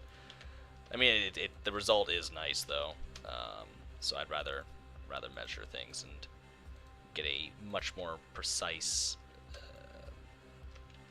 or somewhat precise curve. Now, when these turn out to be 10 degrees, I don't think these are going to be 10 degrees, which kind of unfortunate. We can double check real quick though. So this is 99. And it's going to be about 20 degrees actually. Unfortunate. Although, actually it's going to be more because I curved that track like an idiot. I suppose, however, because I said there was going to be like a track back here. I don't. This is so dumb.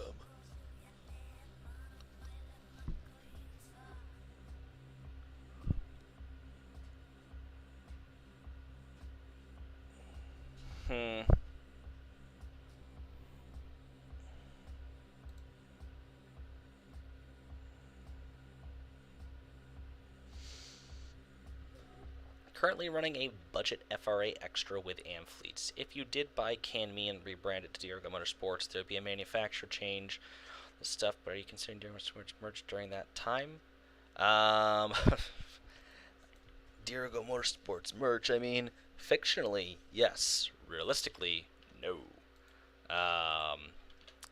Money is something of which is not of the excess these days. If I ever got to a position where I could, absolutely. But until I get to that point, absolutely not. Just because, well, I just got a new job. I took the drug test today, which I should more than pass with flying colors. But unfortunately, the last job I was working didn't pay a whole hell of a lot, which is what it is. So money's not very expendable right now. But if I did, like I said, if I did get to a point where I could, absolutely, I would love to maybe do some t-shirts and some hats, but I'd have to get to that point first. and possibly build up the channel and build up an interest in following that if it was legitimate merch. Now, fictionally, like I said, yeah, absolutely, that'd be kind of cool to, you know, have merch for my fans and stuff like that that came along, but as of right now, no.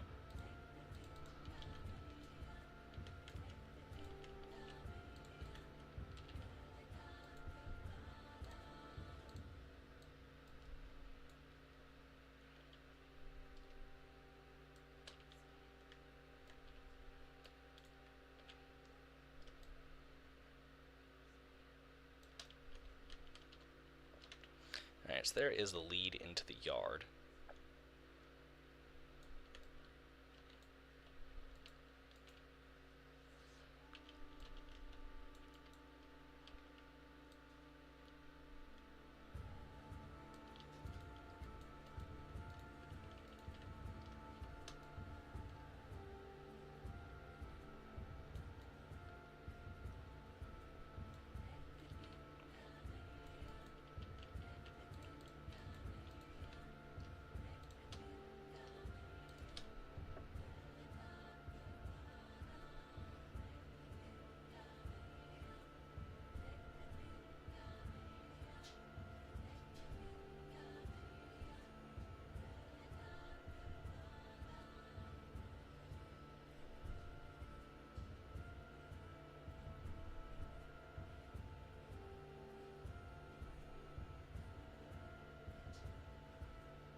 Yeah, money is definitely not on my side right now.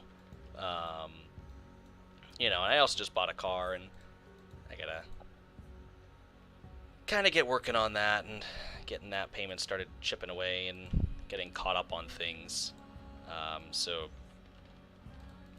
being a single person with a single income, definitely wouldn't be able to do that for a while, which kind of sucks. You know, I'm a little restricted, but yeah, it's all right. No one's gonna nail me to a cross for it. At least I don't think, anyways.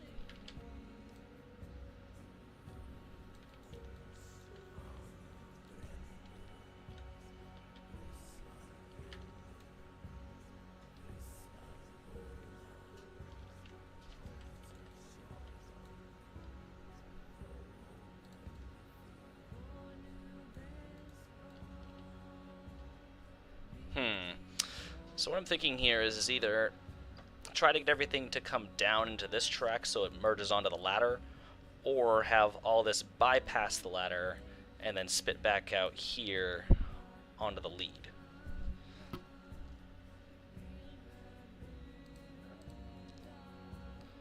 And that, you know,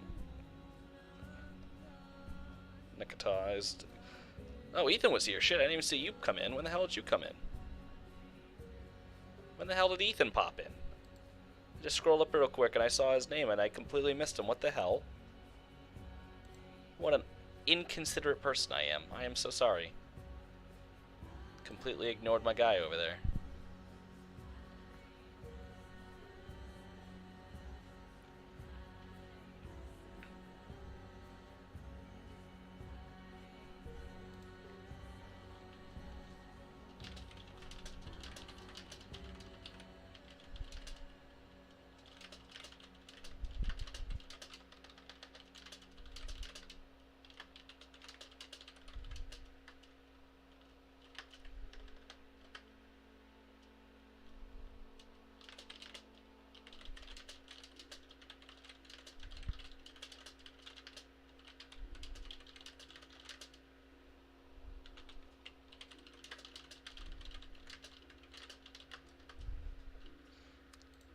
Let's see.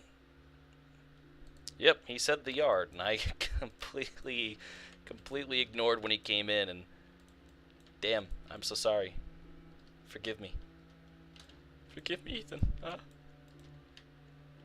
I think what's going to happen is we're going to have the lead, or we're going to have this track heading to the service facility parallel the ladder, and then it's going to come onto the lead. Although it's going to be a lot closer than that. I'm going to have to put some distance for switches, just that way we don't crowd those switches out. But I think this will probably work out a lot better. Just in my brain anyways, because I don't feel too comfortable trying to cram everything in onto the same track to kind of come down like that. So just in my head, this will work out a lot better. Might not be the best approach, but it will indeed be the approach.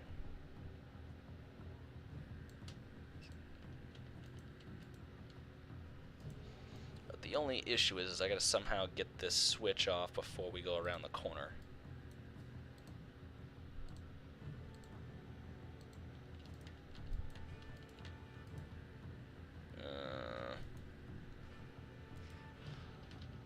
It didn't work.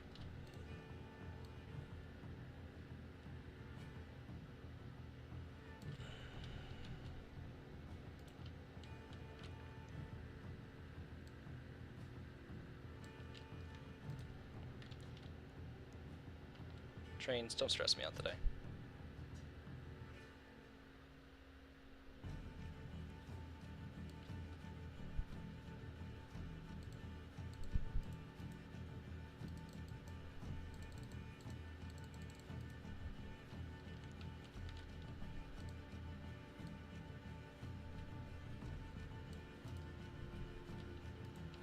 Why are you like this? Whoa, no, no, no, no, no, no, no, no, no.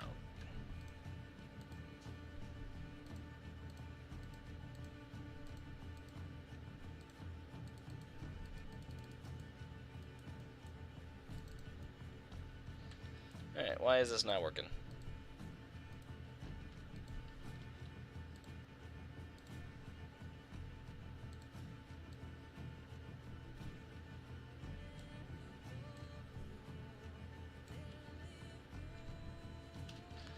Oy vey. Alright, well, first of all, bam. I'm gonna head out for the night. When's your next stream? I don't know. That's a great question. Maybe Wednesday night, or I don't know. It could be tomorrow. It could be Wednesday. I'll put up a notification in my channel, my community tab, and so you guys can get a little bit of a heads up before I do it. I'll know once the day rolls around. I mean, I'm not doing much of anything for a while, so. But anyways, have a good night. I think it's about it for the Lexingtons for now. All you can do is analyze his performance, being his teammate with its ups and downs. Yeah, and it's, like I said, predominantly already started with a pretty big down. That one incident between him and I'm not particularly... I mean, it is nice because it does add that bit of just that lore that I'm looking for, you know, in his first go with the team and stuff like that. Actually, I don't want to fill that in because that's leaving the yard. I don't want to fill that in. In his first go with the team, you know, he kind of had a bit of run-in with his brand new teammate, and you know, that's not very good.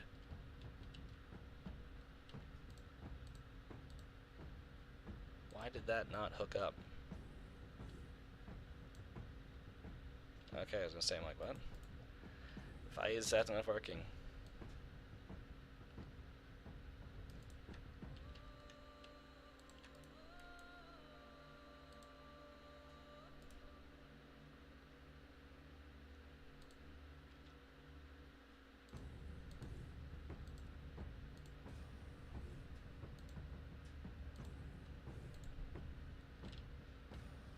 Oh, come on. Why are you...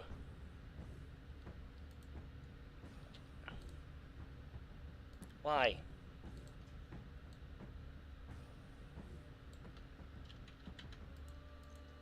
Well, that's gonna tick me off.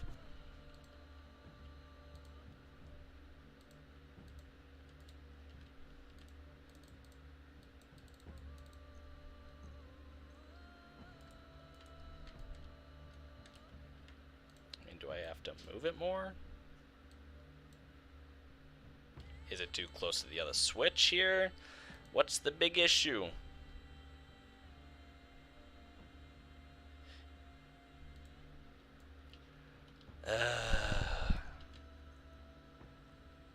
One of the pains of building a yard. I guess let me just throw in something here. Okay, I'll take it. It's better than it was. All right. So that'll kind of bypass here for now. Let me think how we're gonna approach this.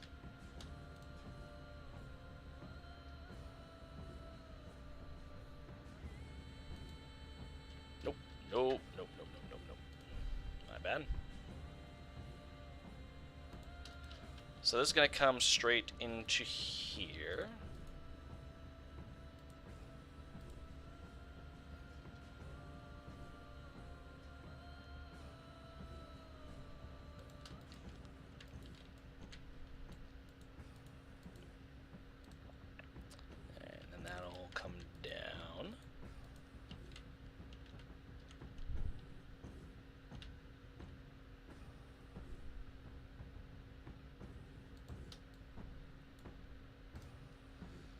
There we go. Which driver in the universe? With the driver in this universe.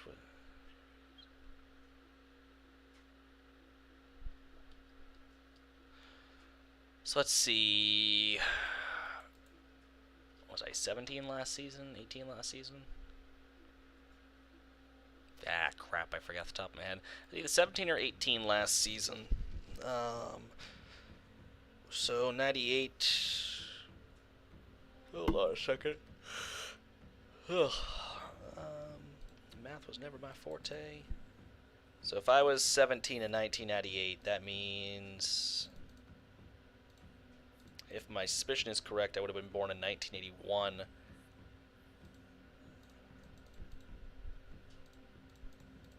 Which, yeah, almost put me about 20 years prior. Well, slightly over. I was born in 96, in all reality.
Anyhow, sorry my phone has gone off. Just making sure everyone in the world is alright.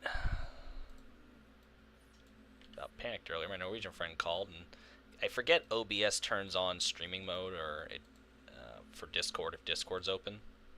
So any notification I get just automatically gets silenced. And of course, my Norwegian friend and I were each other's lean on. If one of us needs something, we're usually there for each other. And look at my phone real quick, and I'm just sitting there just looking, and all of a sudden I see 2 missed calls from Ingville, and I panicked. I'm like, ah, no. Did I know if I only read a couple more lines. So your driver was born in 76 or 80 or 81? 1981. I would have born in 1981. I keep the same birth date, but the actual year I was born on would change in the fictional universe. So my fictional driver would have been born in 1981. So 99, I'd be... It was either 80 or 81, depending. I had to go back and check, because I know I said it somewhere how old my driver is. So once I check that and verify that that's exactly how old my driver is, then I'll be able to confirm my age. But yeah, it should be 1980 or 81.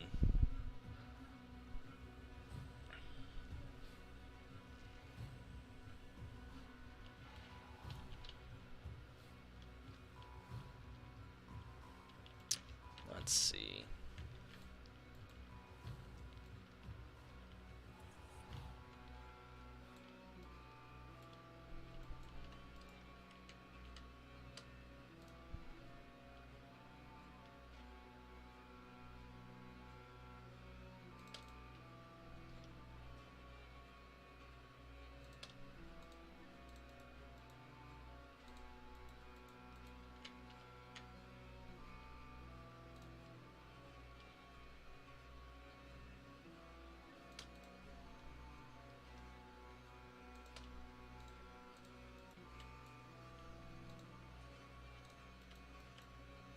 So this will lead into the deadline.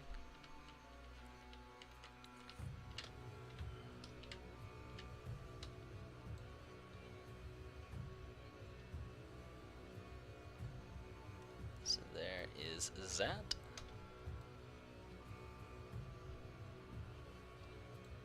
And this is all, like I said, this is why I don't build,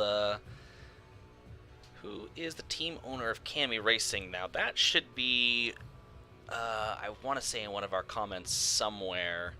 Of course, I have this all written down on a notepad. I just got to figure out which notepad it is. In whatever comment we first started talking in, I either mentioned the director of competition or the owner himself. I will have to double check that, and I don't want to start spitting out names because I want to be sure of that. So I will find that information for you, and I'm going to post. I'll probably start a Google Doc for all the history and lore into my fictional season at some point, and kind of keep track of my stats, because I did keep track of my stats for 1998 as well as the entire points. Which if I go to points, 1998, wait, hold on. Season standing list. So for 1998, yeah, I have all 59 drivers that participated in the 98 season, as well as my stats and stuff like that. Points, starts, poles, wins, top 5s, top 10s, DNFs, laps completed, laps led, races that you've led in, stuff like that. I've just taken all the information provided by NR 2003 and crunched it into, because there's multiple paint schemes for multiple drivers, and I, will disable a certain scheme for a certain driver per the race that they ran. So now you have multiple of the same driver running around, so I'll have to take the standings and crunch it down manually at one point to kind of keep track of it. That's the only way I know how to do it. I don't know of any other way. So unless I'm doing it backwards, but that's again the only real way I know to do it. So.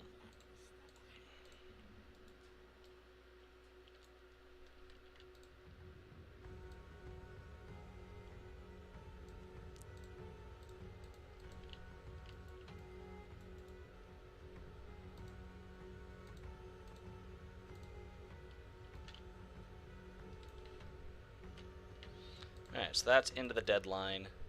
Wow. Actually, I'm quite impressed with this rail yard. I'm actually I'm quite happy with this rail yard because I've never really built a rail yard, and this just looks nice in my opinion.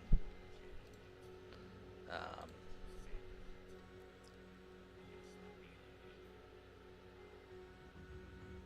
that's all right. I did say the director of competition. Um, like I said, I'll go through and find out because honestly, off the top of my head, I forget exactly whom, and it's all written down somewhere. It's one of the few things that I don't keep on a note on my phone. It was one of the few things that I originally started writing down on a notepad because at the time I didn't have a phone. My phone was broken. Um, and it was the middle of COVID, so I wasn't able to go get that fixed because didn't have a job. Everything was closed. So, but I will get all, like I said, I will get all that for you, and then I will give you the ability to view that Google Drive, so you can go ahead and take a look at the information that I have for my fictional career and the other kind of proposed fictional careers and so on and so forth. It'll also be an area that I post the certain things into, paint schemes and stats and whatnot per the season, just to kind of get it off my hard drive so it's just not sitting there at the end of every season. Which I'm actually happy I kept the car set for the 98 season, because I went back to watch some of my replays because it was the second Phoenix race was a crapshoot. I was just overdriving the truck, and I tore the hell out of that truck. That was not a good race I ran, but I spun out and I ended up spinning. There was a entrance to kind of the garage area on the track that I didn't know I'd go into. I figured I'd hit like an invisible wall and then bounce off of it. But nope, my truck spun right into the garage area, right behind all the pit boxes, and it was kind of funny. And then they didn't throw a yellow flag, so I'm like, so I had to drive back out, go down pit road. It was a mess. It was a mess. It was a horrible race. Second Phoenix race was the thing is I run really well at Phoenix too. I just overdrove the truck, and when you overdrive the truck, it just does not lead to anything good. But it was funny, and I went to go watch it, and it was just stock models of the trucks that are supposed to be in it. So I'm happy I kept that car set, so I can go back and view things when I want to. So I'm happy I did that. But yeah, so I'll be creating that at some point. Now I might have mentioned this before, but there should be a what if on your career mode. Like, what if Dale Earnhardt Sr., Adam Petty, Kenny Irwin? I've thought about that. Because I've thought about, like, okay, like, what if, Dale Sr. didn't pass away, or Adam Petty? And I kind of don't want to mess with that. Or if it's not in, like, my series, so, like, if I'm racing a full-time driver,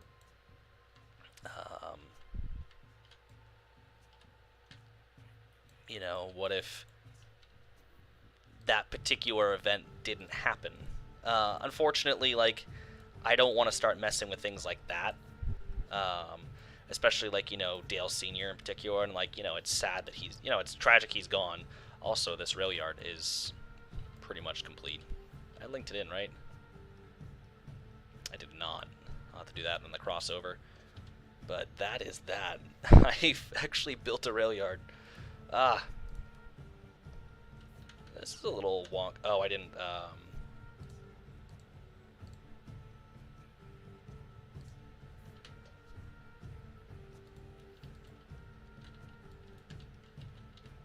that's a little wonky, I suppose.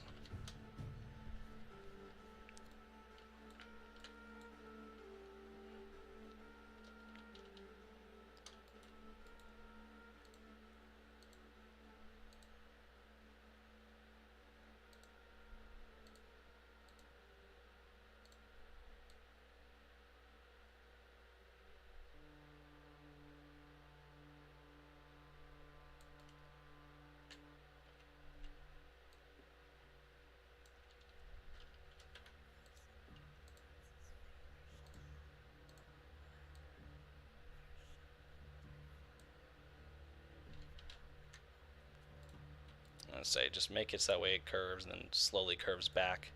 But yeah, that's pretty much it. I built a freaking rail yard. I'm happy. That is an interesting design. And it has a intermodal facility, and that's another thing I'm happy about.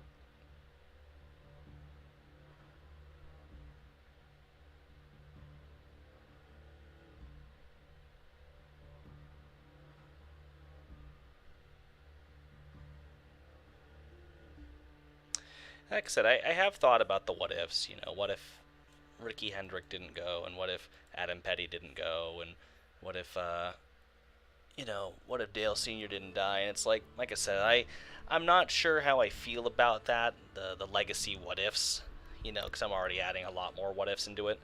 I think there's that series on one of the NASCAR channels that's actually just one of like the mainstream NASCAR channels in general, where they're doing like a what if series, using NR 2003 as the kind of the base plate for it, which I find fascinating.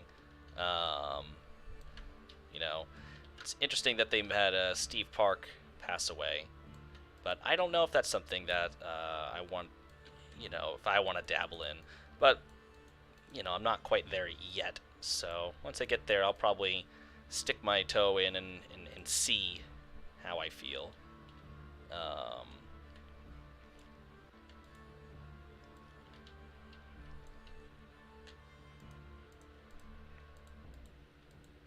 Yeah, I think I'm pretty happy with this. Of course, I have to extend this area out and make the track come down to the eventual end, where I need to build the rest of this coast and bring it over and around, because we have towns out here that are going to need to be built, and slow mountains and stuff,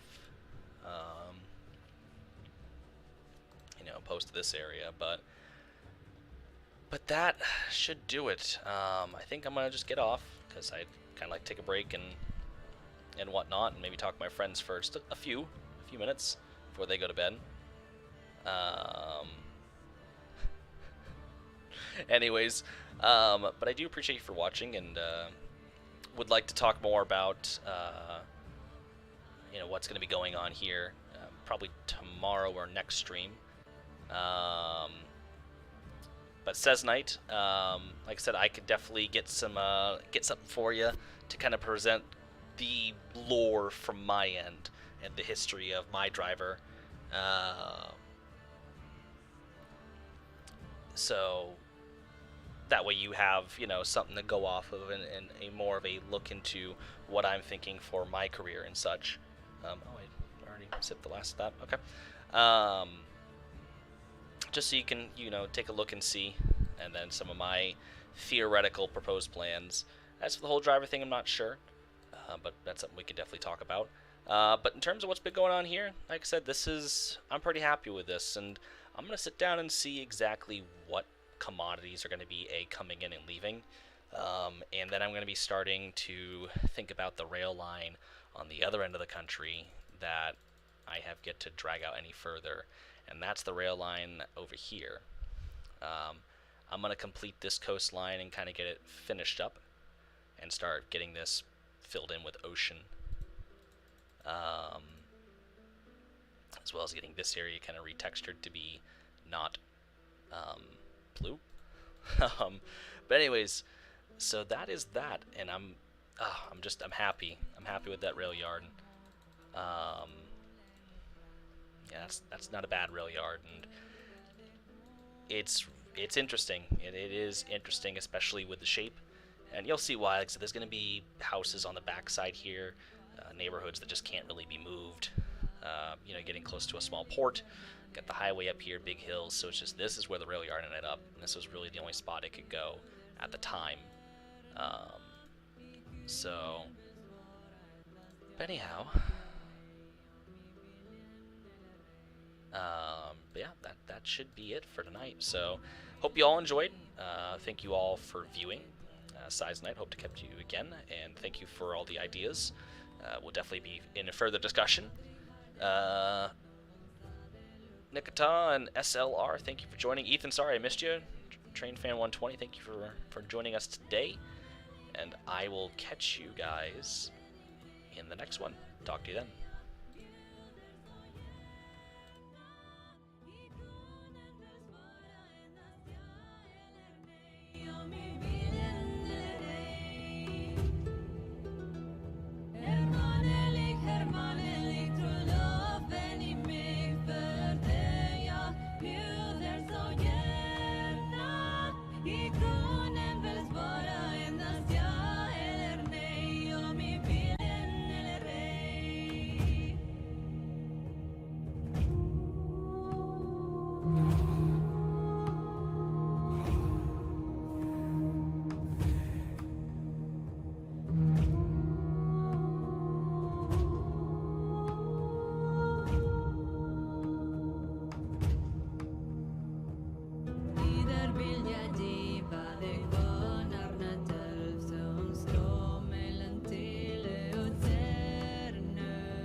Vill jag ge